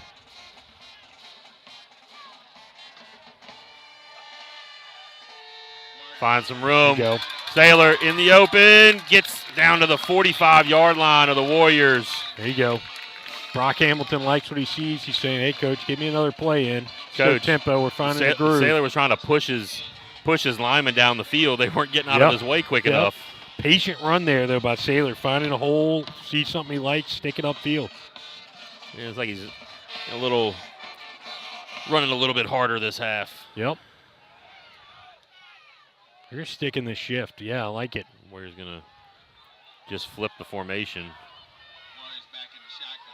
Running the same play. Finds a hole, gets hit by the linebacker. Number 6.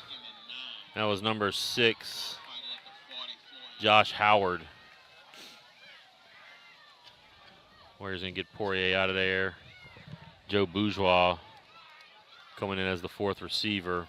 2nd and about 8. Ball is at the 43-yard line of the Pelicans. Too high safety here. They're going to throw the out route. The quick hit. McCarty breaks it. He's got 20, 15, 10, 5. Touchdown, Warriors. McCarty on the 43-yard catch and run. Coach, that was all just individual effort from Johnny McCarty. Yep, and then, Coach, it's exactly what we talked about pregame. We wanted to see those quick game throws to McCarty, get your playmaker the ball in space. Quick game. Great job. Look, it was all set up by having some success in the run game on the first couple plays, and then you go to that quick game and get the touchdown. Great job. After you got a big first down there. Go to 2nd down and 8. Man, that's exactly what you wanted. Coming out of halftime, put some points up on the board. With 9:50 left to go. It's up and good. So Ben Jones with 9:50 left to go in the 3rd. Warriors 10, Pellies 0. We'll be back.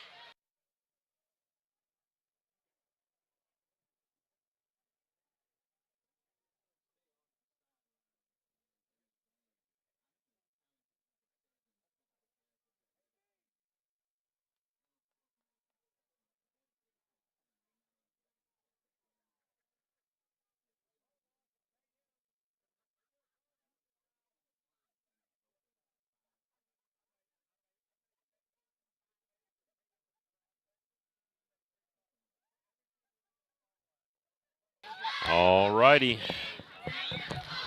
Ben Jones has it teed up middle of the field.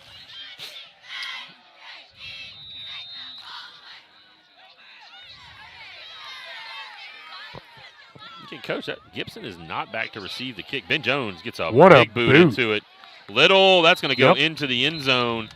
Coach, that was Little and number 10, Jonathan Lanes back there. Did not see Brennan Gibson on the field. I don't know if he's dealing with something, but he's been kind of in and out of the lineup on offense. I have not seen him on defense. And I know in the pregame we talked about number 5, Caleb West. Yeah, he looks like he's out. He's on crutches. Yeah, crutches on the sideline. A good call by you. We were looking for him. You know, we kind of started questioning that a little bit in the first quarter, and then we finally realized he's standing on the sideline in crutches. All right, here's the Warrior defense. Got to bow up and back up the offense, who put a little something together and put the ball in the end zone. Do you see Gibson? No, that's Bowden at quarterback. No. That's Hills in the backfield, or Tyler Hill in the backfield. No, I do not see Brennan Gibson out on the field, Coach. I see him over there standing on the sideline all the way to the right. They're going to try to throw. Oh, yeah! Off Seth Darsom! 15, 10, 5, touchdown Warriors! Seth Darsom on the pick 6. Coach, he just read that the entire way and houses it. Gotta love it. Seth Darson jumping around there. You got the Pelly players just all standing around. What's happening? You know, just looking down the ground, hands on hips. You love to get that reaction from a team. Yep, that's a 2-score swing in 2 minutes and 20 seconds, and a great job of Seth Darsom, a younger guy, a sophomore stepping up on this defense. Played a ton of football for us this year. Played some football for us last year. So one of those guys you're excited to kind of watch coming to his own here, coming to the end of his sophomore season. Yeah, Ben Jones, Sailor, Holden, snap up, and Jones crushes that, and it's good. All right, so with great read. 9:40 left to go, 17-0, Warriors over the Pellies. We'll be back.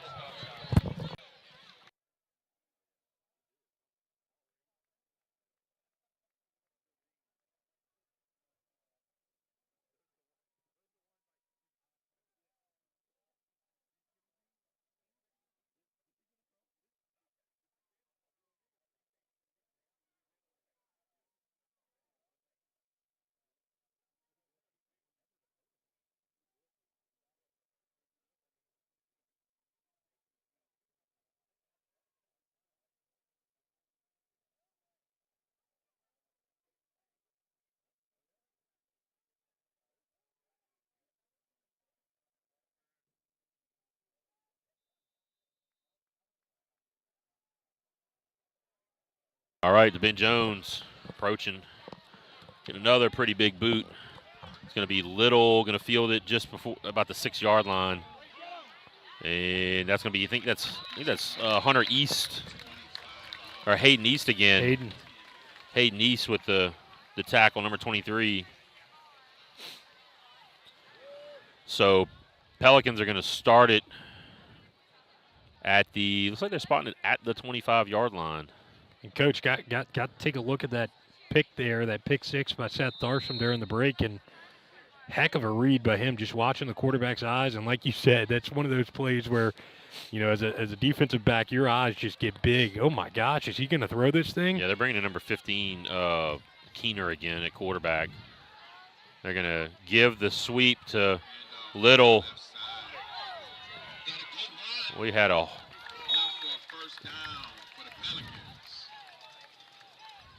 good bit of jersey grab right there. Little takes it all the way across the 40-yard line, so pick up about 17. They gave the sweep. Sampson tried to lay out and make the tackle in the backfield. He just came up a little short. Hudson Foreman just could not get off that block.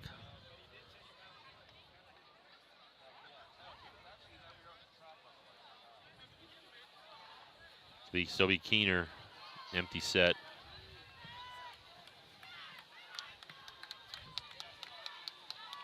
Going to throw the screen again. The bubble. That's Hill, I think. Rodriguez, good job of chasing him down from the back.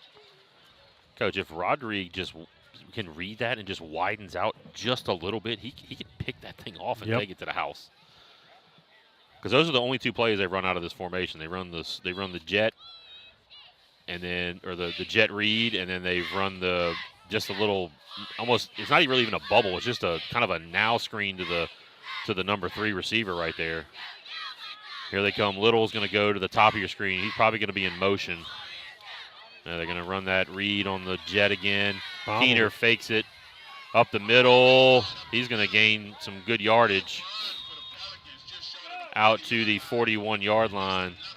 The Warriors getting caught a little bit back on their heels in this empty formation.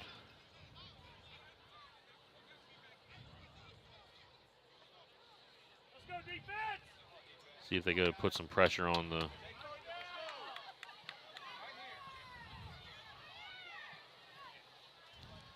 Coach, this is going to be the now screen to number 8 in the slot.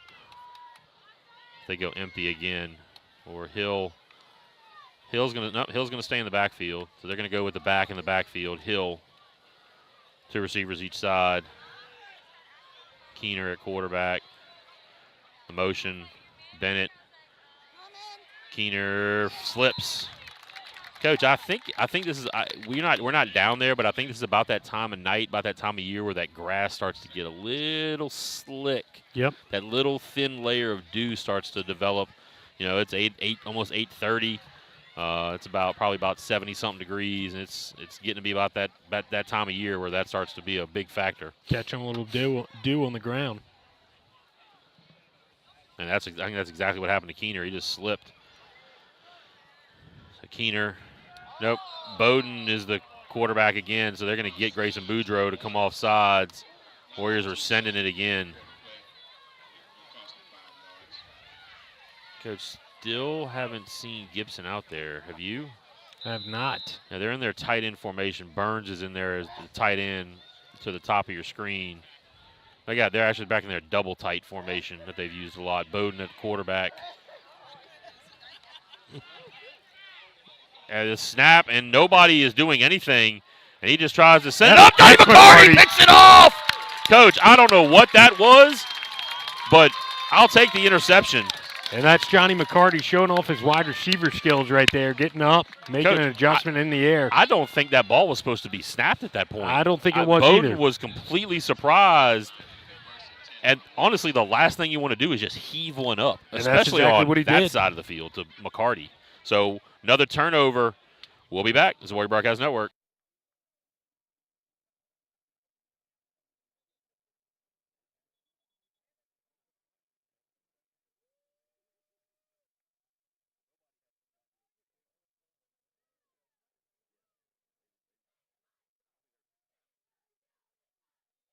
All right, we're back. Warriors have it down at looks like the ball is spotted at the 13-yard line of the Pelicans. Warriors going to go into that shift formation again.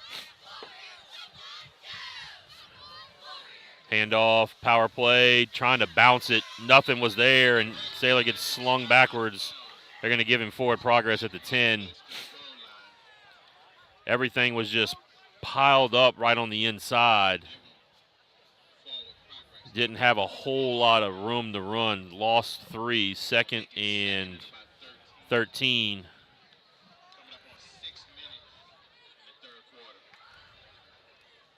Right there, the thing you almost want to do is just try to almost cut that back instead of trying to bounce that outside. 3-by-1 with crazy spacing, and Johnny McCarty on the outside is like, hey, look over here. Saylor tries to cut it back to the right, falls across the 10.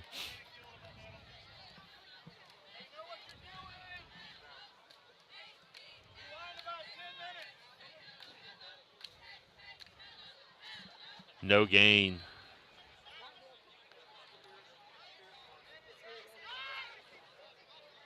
They're going to line up with that same thing again.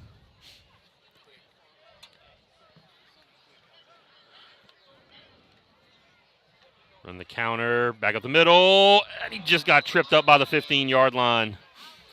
The turf monster reaches up and snatches Saylor by the ankle at the 16.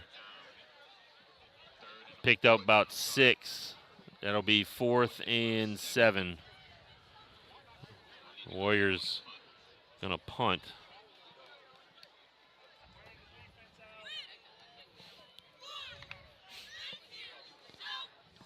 Yeah, and He just couldn't keep his feet right there. He tried to catch the balance with the hand.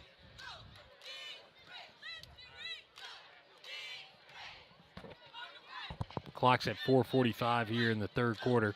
And Jones gets off a much better punt. Kind of a line drive, but it hits and sticks at the 38-yard line, or 38-yard line.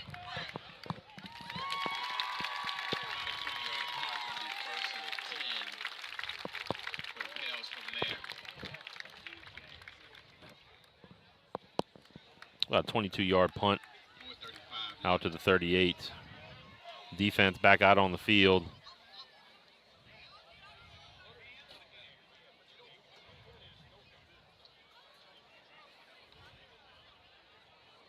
Somebody's mouthpiece laying on the ground.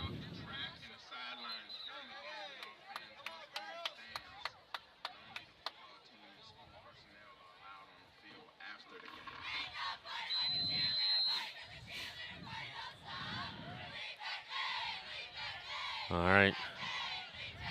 So Keener in the empty set.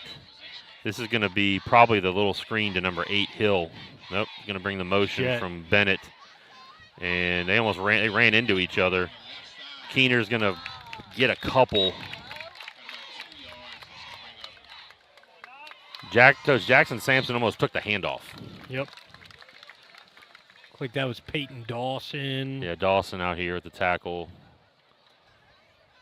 So they ran Bennett on the motion that time. They haven't shown that yet. Keener's going to stay in. Coach, still no Brennan Gibson. Looks like Gibson's over here sitting on the bench all the way to the backside. Yeah, he must be something going on injury-wise. That is his dad. His dad, Don Gibson, is the head coach.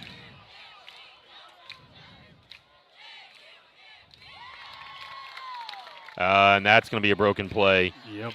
And he's just going to fling it out of bounds, and that is going to should draw the flag. That should be a flag. Should draw the flag. I mean, that's even college. Yeah, there it is. Coach, there wasn't even a receiver lined up on this side of the field. Even college rules, that's grounding. Coach, I'm not sure that they even had 11 on the field. I think they only had 10. And I think they may have had 10 people on the field. You saw at the beginning of the play, the quarterback opened up, facing us for the give there. Running back was on a different page. The running back zigged when the quarterback thought he was going to zag. Yep. We'll take it. So that's going to be a big penalty back to the 47. It'll be third and 21. They need to get out to the 27-yard line for the first down. And again, we are right in the middle of a funeral in the stands. We are. Bowden back in. We got a little noise picking up here. A little bit. Roll out. Boudreaux almost got to him, Coach. And McCarty almost with another pick. Boudreaux hits Bowden just as he throws, and Bowden is very slow to get up. Coach, Boudreaux was almost there. He hit Bowden right after he released that football. And so we're going to take an injury. Coach, first injury timeout of the game. That's right. Here with 3:30 left to go in the third quarter. 17-0. Warriors up on the Pellies. We'll be back.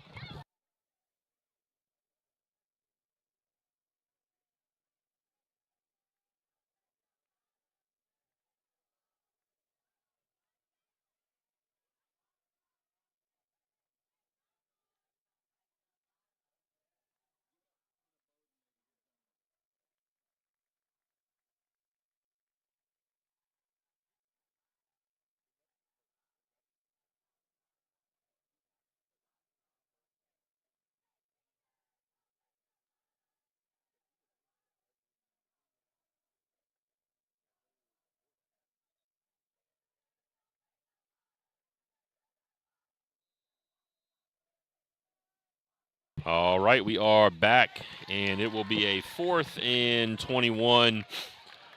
This is going to be Keener back to punt because that's Bowden got hurt, and Bowden is their punter, so now they have the backup punter, who is also the backup quarterback. In very nice coincidence. Just don't run into him. Yep. They're gonna.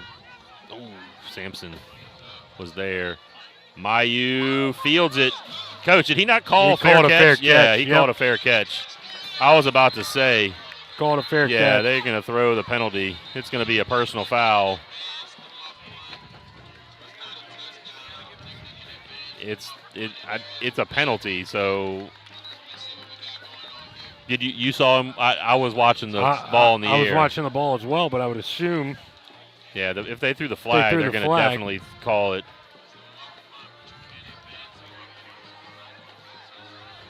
They're talking about it, Coach.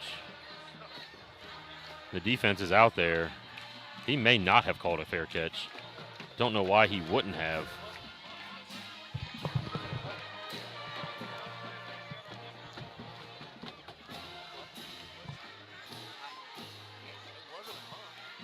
If he didn't, that's going to be another unfortunate special teams mistake. The flag is down at the 19-yard line. They're going to wave it off. He did not call a fair catch. Coach, he's got to call that fair catch. He had two guys right in his face. It'll be Pelicans ball at the Yeah, it looks like he didn't 17. call the fair catch. Looking at the replay.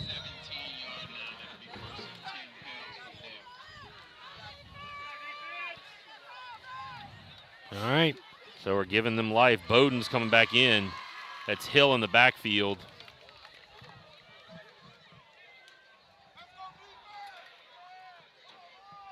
It's an overload to the right. Hill's going to take it, looking for some room. He's got some room, and he's going to get it down. He may have gotten the first down.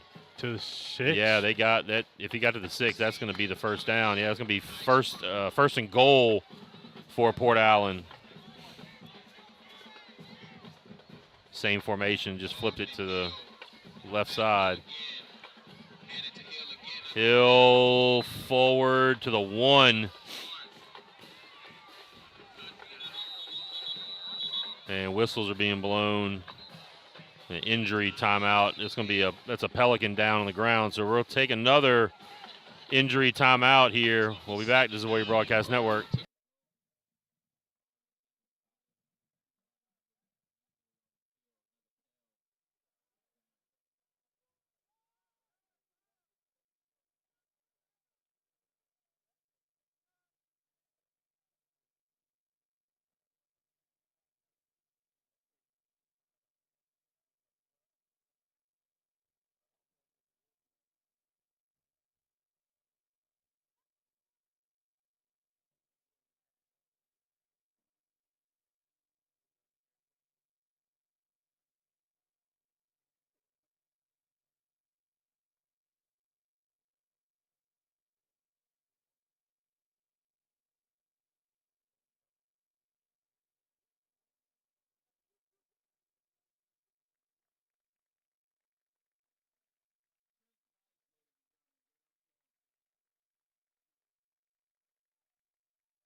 And we are back. So big second and goal from the 1-yard line. The Warriors got a bow up here. They've just gone back-to-back running that overload set with Hill in the backfield, just going straight downhill.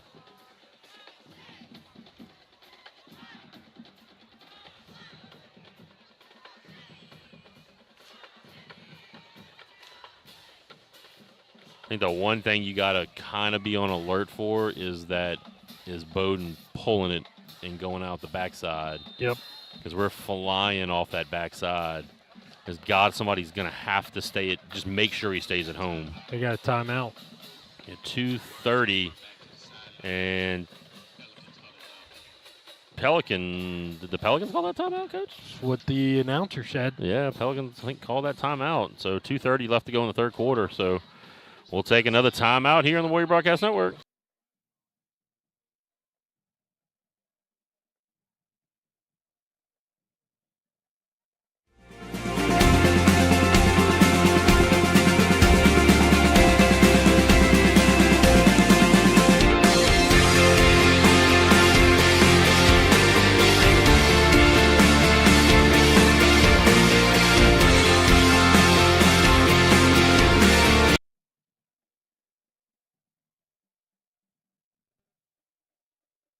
All right, we're back.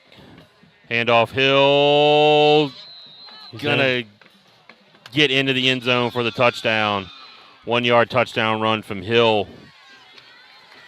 Cuts it to a 17-6 game now. Now the Pelicans are going to go into their swing and gate. Let's see if this operation works as well with, usually it's Gibson out there running the swinging gate.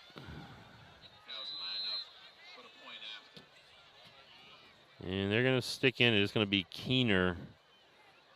I'm trying to communicate the play from the sideline. Nope, they're just going to shift it over. And Bowden's going to attempt the PAT.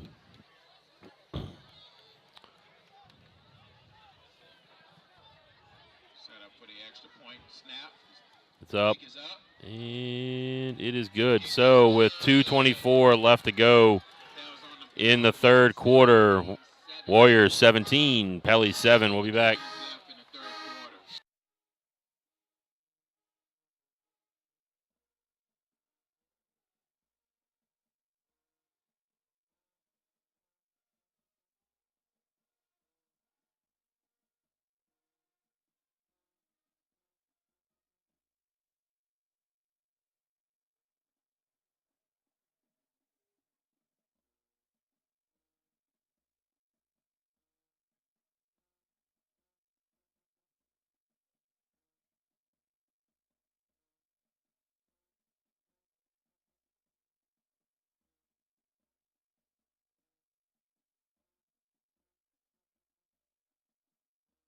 All right, we are back.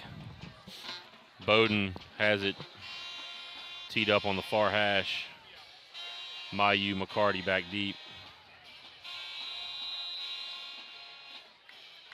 All right, so the Pelicans have cut it to a 2-score game. 17-7, 2:24 left.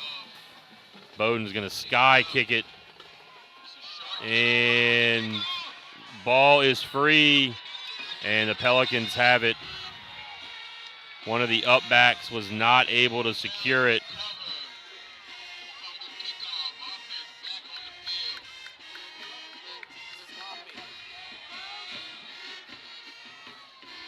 I think that was number 82, Jude Sherwood, trying to field that kickoff, and he fumbles it.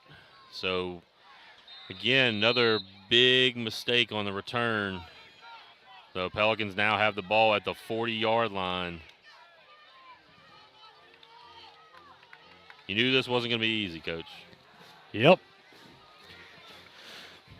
Is that who's playing tailback right now? Is that number 8 still? 8. Yeah, I think it's Hill. Number 4 was moving up and around on the sideline. No helmet in his hand. Hill straight ahead and just belted. Hit hard. I think that was Darsom that came in and hit Hill after he picked up about 2.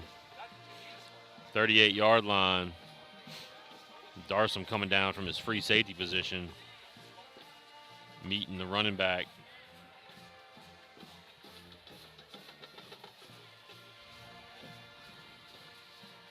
So this game has come to a screeching halt, Jeff. Yep. We were flying through this thing, and now it's been close to 40 minutes, and we played 10 minutes of football. Coach, they're just packing it in. There's no receivers out wide. They're just going to run it right downhill, straight at the Warriors, and he's stacked up at the 36 as the band breaks out into the Sweet Caroline. Gotta love it. Gotta love it. In the most crucial moments of the game, Coach. Yep. We decide to go to a little Neil Diamond. Yeah. Really gets the blood pumping. Notable crowd firer-upper. Yep. I just made that up, Coach. Just made a word up. Just made a word up. I like it, though. That looks like number 6 now in the backfield. That's Josh Howard. So good. Same formation. They're just pounding this thing right. And look at the major hold.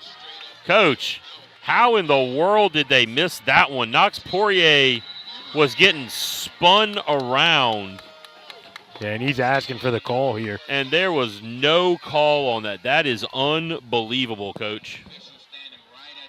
Unbelievable. That's enough for the first down. Wow. Coach, I think that's number 55 that's all fired up that he got away with the hold. Yep. Man. Tough running. Talk about tough holding there. Coach, they're not throwing this football. They're going to straight downhill. Howard might have picked up a yard. He's holding Knox again. Yeah, he got him again. They're just not going to call it, Coach. They're just not going to call it. And that's going to be the end of the third quarter. So with zeros on the board heading into the fourth, Warriors have a 10-point lead, 17-7. We'll be back.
All right, Coach. Start of the fourth quarter. We got a 10-point lead. Pelicans sitting at a 2nd and 9 at the 29-yard line.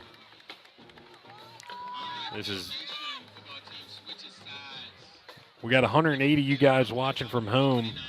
Feel free to get involved. We've only got 15 likes. Yeah, Hill back in the backfield. Smash that like button out there if you haven't done so already.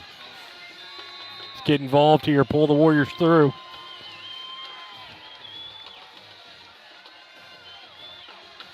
Hand off, and Hill's going to get stopped for, they're going to give him a yard. One side judge is giving him a yard. The other one is giving him no gain. And they're going to give him the yard. There you go. So 3rd and 8. Another big third down here. Coach Legier's asking for the band to fire up here. We got 3rd and 8, fourth quarter. And Pellies are going to have to get out of that big, heavy formation and go back to, and they're going to, Coach, they just broke the huddle with 12. Yep. With 12 players. They broke the huddle with 12. How is that not a penalty? I don't understand that. And the Warriors are going to jump. That's Woods who jumps into the neutral zone. Oh, they might get the false start, Coach. Yep. On 54 out here. This flag on the 30 is on the Pelican side. This judge on our sideline. Now they're having a conference. 54. The conference is never good for us. Yeah. Nope, they're going to get the offsides on Guy Woods. Yep. The zebra convention does not turn out in our favor. All right, Coach, we got a 4th and 3 inside the 25-yard line. We got a cowbell going in the stands. Let's try to pull them through here. Big stop, big play for your defense. 3rd and 3. Ball is down at the 23-yard line, and they're giving them forever to just huddle up on the sideline. Did they get a timeout? The play clock has got to be rolling. Coach, I don't know. What's the deal here? Yep, they got the play. The play clock is running. And our coaches are like, free timeout? We didn't get to talk to our guys. The play clock should be it's got to be close. And they get the timeout. Yep, they're forced to take the timeout. Coach, their coach is furious over there, but he should just that's on him. They took 30 seconds. They took a 30-second timeout on the sideline. So timeout. Pellies will be back. Warriors up 17-7. Big third down coming forward, coming at you. We'll be back.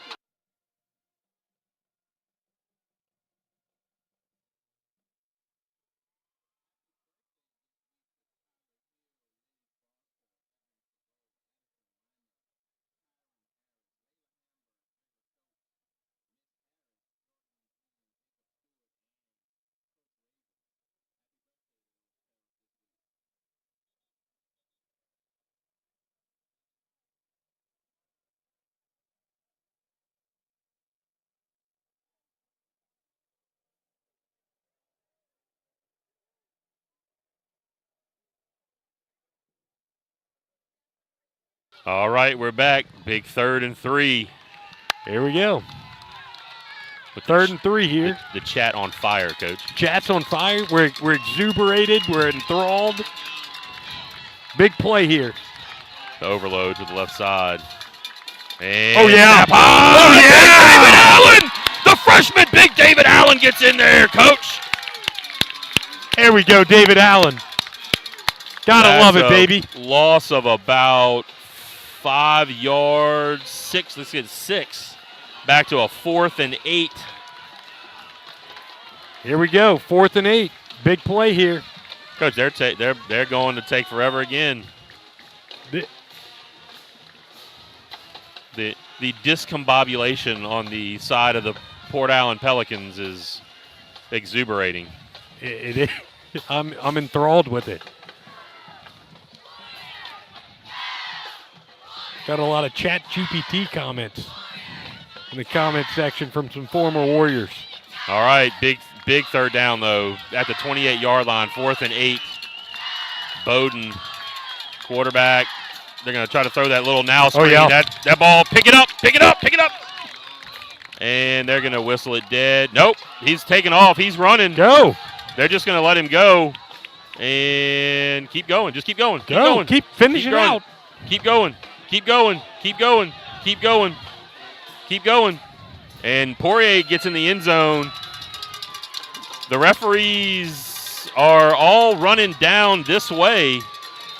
Poirier picked it up about the 40-yard line. They're saying incomplete pass. I think it was incomplete. I think he had an opportunity to scoop that and sell it. Yeah. Yeah. Just pick it up and run anyway. I mean, what's it going to hurt? All right. So Warriors with a huge stop there after the miscue on the special teams again. So it'll be Warrior first down at the 28-yard line.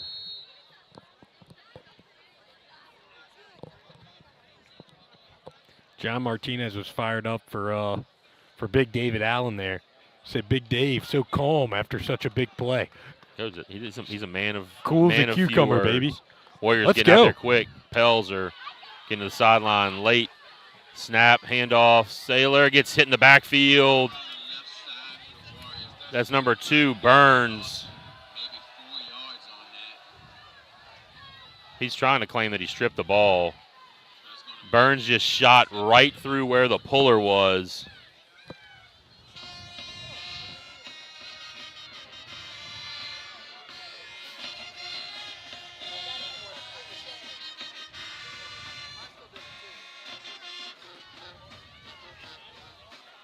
Coach, you got to find where number 2 is. We got to make sure we put a hat on that guy.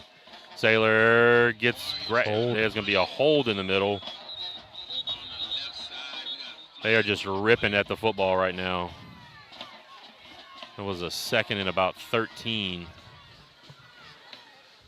Coach, you like the fact that on that first down play we were trying to go fast with them being late on the field, but a lot of times you see that and it doesn't always. You think it should work out well. Sometimes it doesn't always work out very well. It's going to be a hole that's going to put them in a big hole.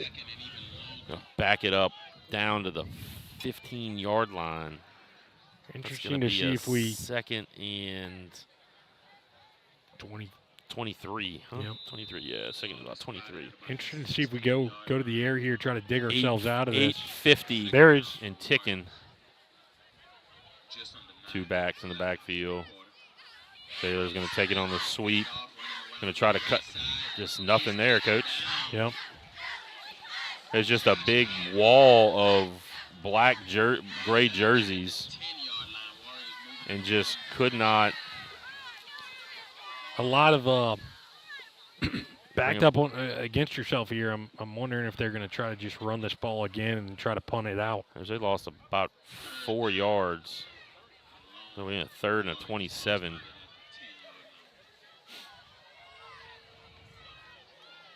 Just wasn't a whole lot there. Counter action, trying to fool them, and they pick up a couple. So they're going to let this clock run down underneath 8 minutes here in the fourth quarter. Warriors holding a 17-7 lead. And we have another Pelican down on the field. Cramp. Yeah, maybe a cramp. Yep, cramp. And so we'll take another injury timeout. This is the Warrior Broadcast Network.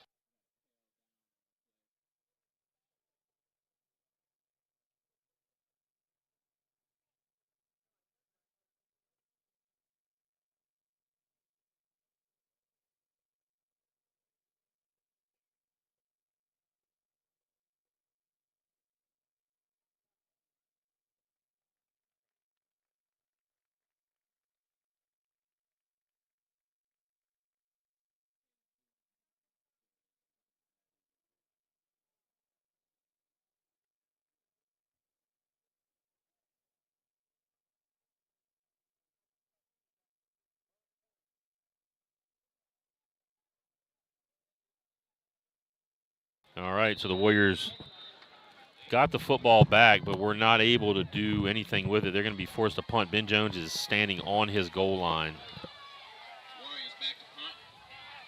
I don't think they have anybody back to receive. Nope, they are coming after this thing, Coach. Yep. A little bit of low snap. Jones gets it job. away. Good job. Get a bounce. And nice. He gets the bounce. Nice Gonna bounce across the 50. Down to the 47-yard line of the Pelicans. Big time punt right there from Ben Jones. Had to have that roll too, Coach. Great job. Great job. 7:23 left on the clock here in the fourth quarter.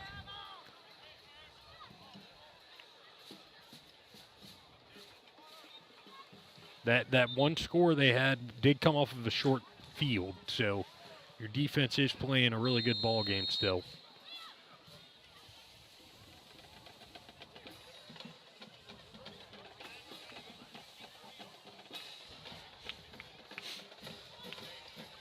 All right, so defense looking to step up here. We're now under 7:30. We're at 7:23 left to go in this one. Empty set. Little's gonna come in motion. They're gonna fake it. Keener's gonna keep it, and Keener's gonna end up with 5. Coach, Hudson's been getting physical over here all night. When the receiver falls on the ground and he is pulling the defender down, that's called a hold. That is called a hold. It's called a hold. That's what Hudson's asking for. Hudson's doing a great job of selling it too. His arms up in the air. Wasn't me. That's been a good matchup all night. Another empty set. Little gonna go in motion. They're gonna keep it again. Keener cuts back, and Boudreaux's there again. Good job. Pickup of a yard. 3rd and 4. Ball is at the Warrior 47. And now the Pelicans are going to go with that big heavy look.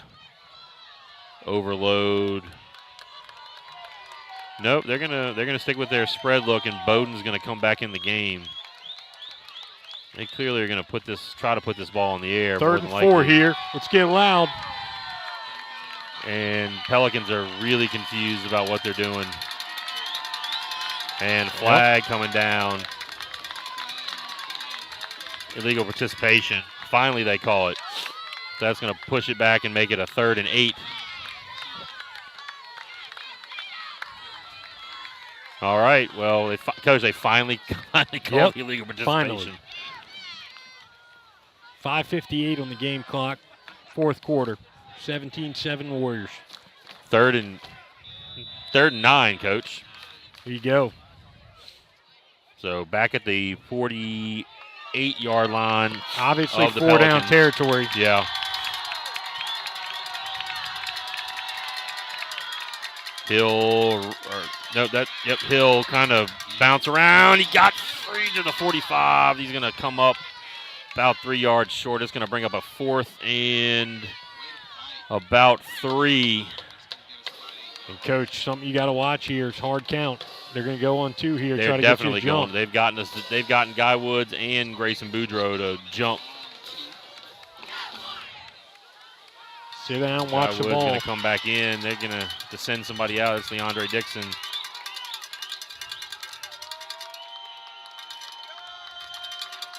Coach, it's a good thing we have one of the fastest players on the team running off right there.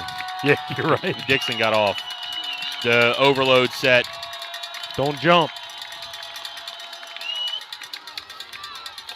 No, got him! Stopped him! What a great job by the Warrior defense again, holding him up. Now the offense is going to have to create a little bit of momentum. 4:54 left to go in the ball game. Port Allen still has 1 timeout remaining. Warriors have 2. Coach, you know they're going to be geared up for the run. You're going to have to figure out some way to just get hat on hat and create a couple of just openings to gain, 3-4 yards. Just don't go backwards. Yep, need a couple of first downs here. Maybe we can get away with some of that legal holding. Coach, Hamilton. Doug Kelly is a big human being. Yeah, Doug is a big young man. The overload for the Warriors.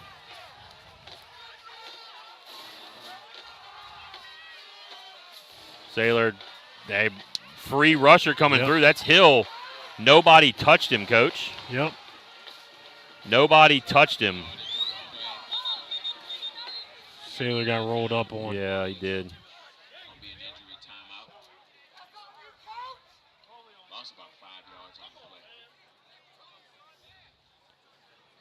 The linebacker just came in completely free. Yep. 2 of them. Number 8, Hill, just came flying through.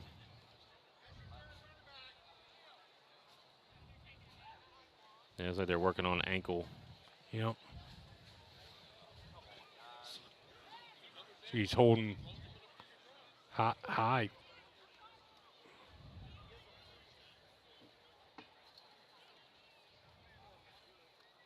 And you're right. This is not a position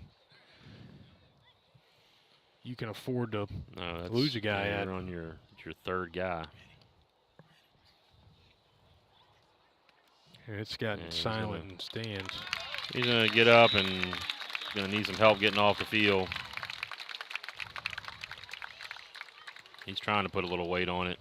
Yeah, he's putting a little weight on it. Got a little. He's getting a little more, so hopefully it's just a little roll of the ankle. I think he got rolled up weird. Yeah, you got the free defender just coming through. Yep. It's hard to protect yourself in that situation. So it'll be, I guess that's Ethan Sutton now in the backfield with Hamilton. They're going to fake it. Hamilton going to up the middle and crosses the 45. All right. Coach, you've been looking for that pull all night long. Yep. 3rd and 10 here, baby. Back to almost the original line of scrimmage. We're going to be short of it by about a yard. So it'll be 3rd and 11. Clock is ticking down under 4 minutes.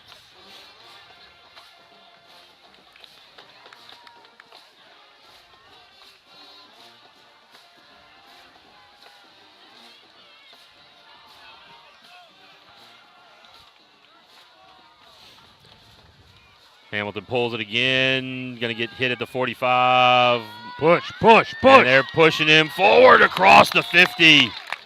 Good job by the offensive line to get behind Hamilton and push him to the 48. Fourth and 3 here, Coach. They're probably going to try to do a freeze play, and then I wouldn't be surprised if they let the clock run down and punt it deep. Yeah, that's exactly what you're going to do right here.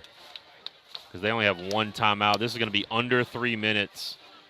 Well under 3 minutes, regardless of the next time we snap this thing. Yep, and Coach Lejay's right next to the line judge here. And they jumped. Oh, they jumped. They got him.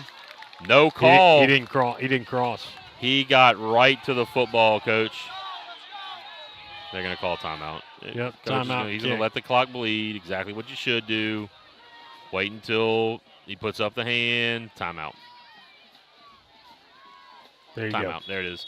So with 2:41 on the clock, Warriors take a timeout here on a 4th and about 3. We'll take a break with them. This is Warrior Broadcast Network.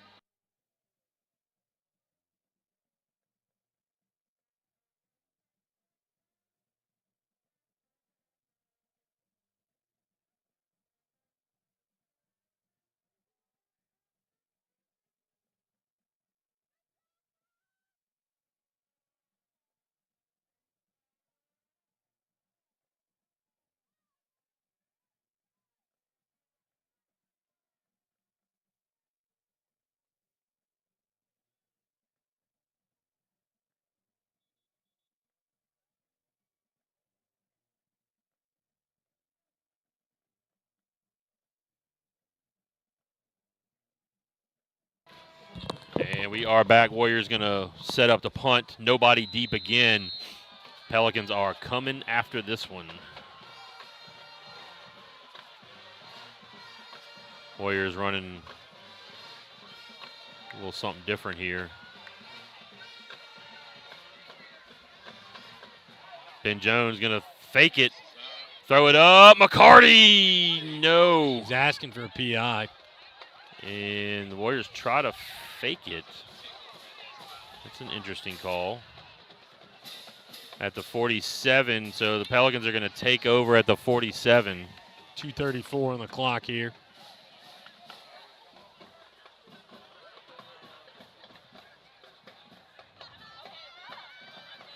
Coach, I think somebody did not do what they were supposed to do on that. I think you're right as well. Somebody clearly did not do the right thing. So ball back at the 47, 2:34 left, up 10.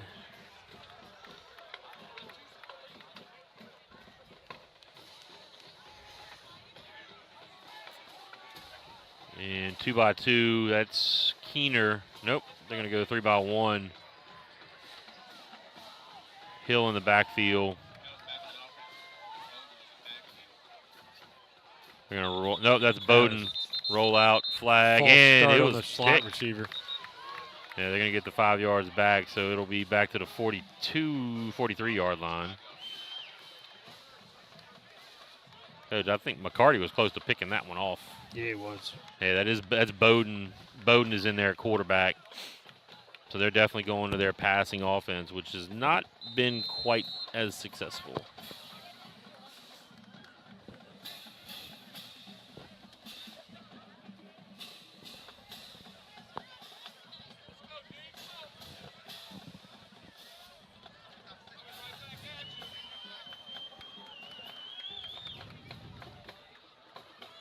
Bowden gonna throw it out.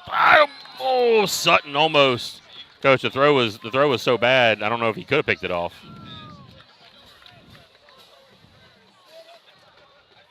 Uh, 122 out there watching right now, Coach.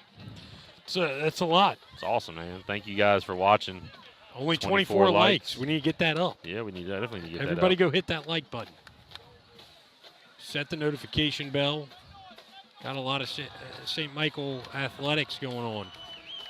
Bowden gonna try to throw the now screen to Duhan. It just hit him right in the the worst spot, Coach, right in the hands. Yep.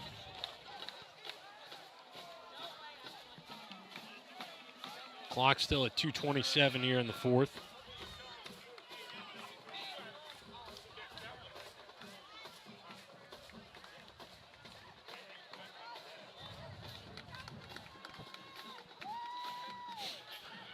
2:27. Coach, they just don't trust Bowden to throw the ball down the field. Yeah. I mean, I realize they had a lot of room down there, but you're Crowd's picking up a there's little bit. nobody on the ball on this side of the feet, on this side, and they're not going to call the illegal formation. They're going to just wing it, just a duck, and Sutton breaks it up. Coach, how is that not an illegal formation? There was not anybody on the ball on this side of the field. I don't get it. I don't get it. Yeah. Nobody's asking for it on our side. Yeah, but Bowden threw an absolute duck. Yep. Number 52 for the Pellies is complaining about something. That's Tyreek Harris. He's upset about something going on out there. All right, this is the game right here. 4th down, 2:21 left. Empty set. Bowden going to drop back, and he's going to just sling it up again. That thing is wobbling. Broken up. Sutton, good job. So Warriors will take over on downs at the 43-yard line.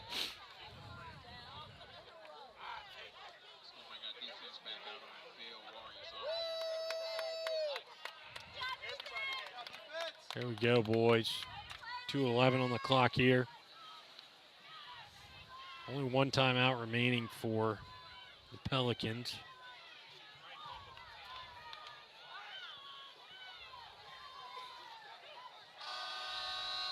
Gonna need one first down, I think. Yeah, they still have one timeout. 2:11 left on the clock.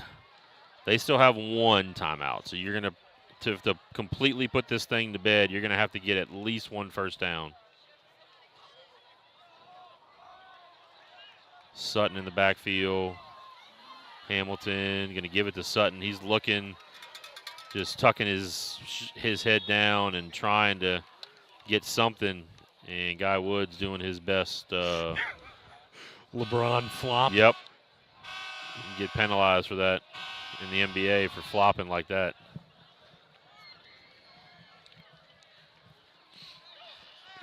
We got a truck horn up there in the Port Allen band. It's very odd.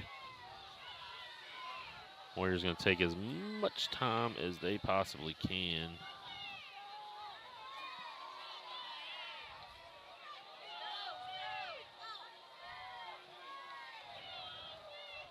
Sutton in the backfield. Hamilton takes a snap. Going to hand it to Sutton. Has a little bit of room. Going to wind up getting nothing. And Sampson and Taylor back there doing a little dance. So no gain. Clock is going to be under a minute next time this ball is snapped. Pelicans still have one timeout remaining. Is they going to try to save this on offense, Coach? I don't know. No. I'm not entirely sure, Coach. I think they're going to end up with what? Maybe 20 seconds left on the clock? It's going to be down under 30 seconds for sure. We have no play clock again here in the stadium, so we're not 100% sure. The referee in the back holding up the 5-second. Brock's got to get this thing going. Now. Yeah, they're going to. Hamilton's going to keep it. He's got to tuck that ball, and he gets picked up and thrown. Sampson and Taylor just doing a little two-step again out here. So 16 seconds left. It's going to be 4th down. Ball is at the 39. And I believe the Pelicans just took their last time out. So the Warriors are going to have to run a play.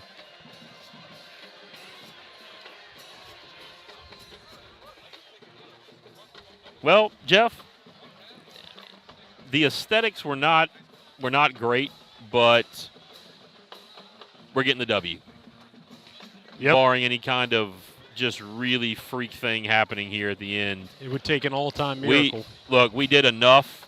We did enough to win the football game. We came out, took that ball on the first drive of the second half, put it in the end zone. Seth Darsham immediately after that, big pick six, and the defense has just constantly just been stepping up this entire game. After last week, not one of their best games, they have definitely come back this week and bowed up and put together an outstanding performance. Yeah, and the 7 points you gave up were just on a really short field from a muff punt. I mean, that's really Again. impressive outing. Yep. Really impressive outing. Looking forward to getting the full game stats that obviously we'll share with you guys next week. But I have a strong inclination to believe it's going to be some strong statistics. Yeah, defensively is going to be a good one. And they're flying through.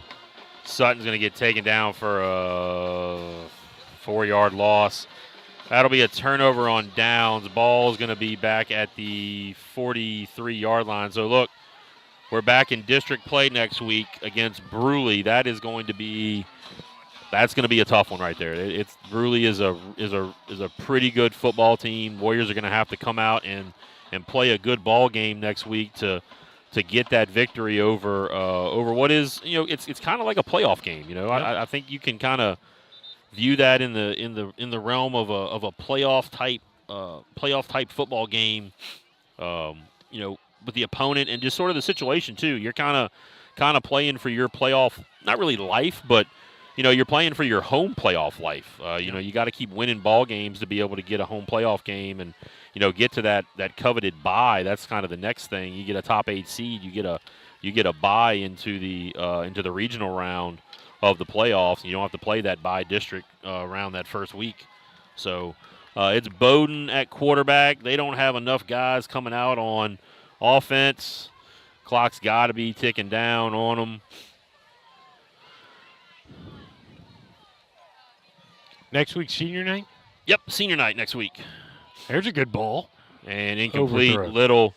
So we'll have senior night come on at about the time that the senior presentation starts. We'll talk about pregame because I'll be down on the field before the game. So you may have to kind of lead into the broadcast. Mr. Coach Billy Reeves will be on the PA. He'll be doing senior night presentation, as I usually take care of that, but he'll be doing that. So Bowdoin's pass was intended a little incomplete down the middle of the field. Looking like the last play of the game here, 6 seconds. Yeah, unless they're going to throw something. Yeah, they're going to throw short. Just hope for the run. That's number 10. And Lanes, that's going to do it, Coach.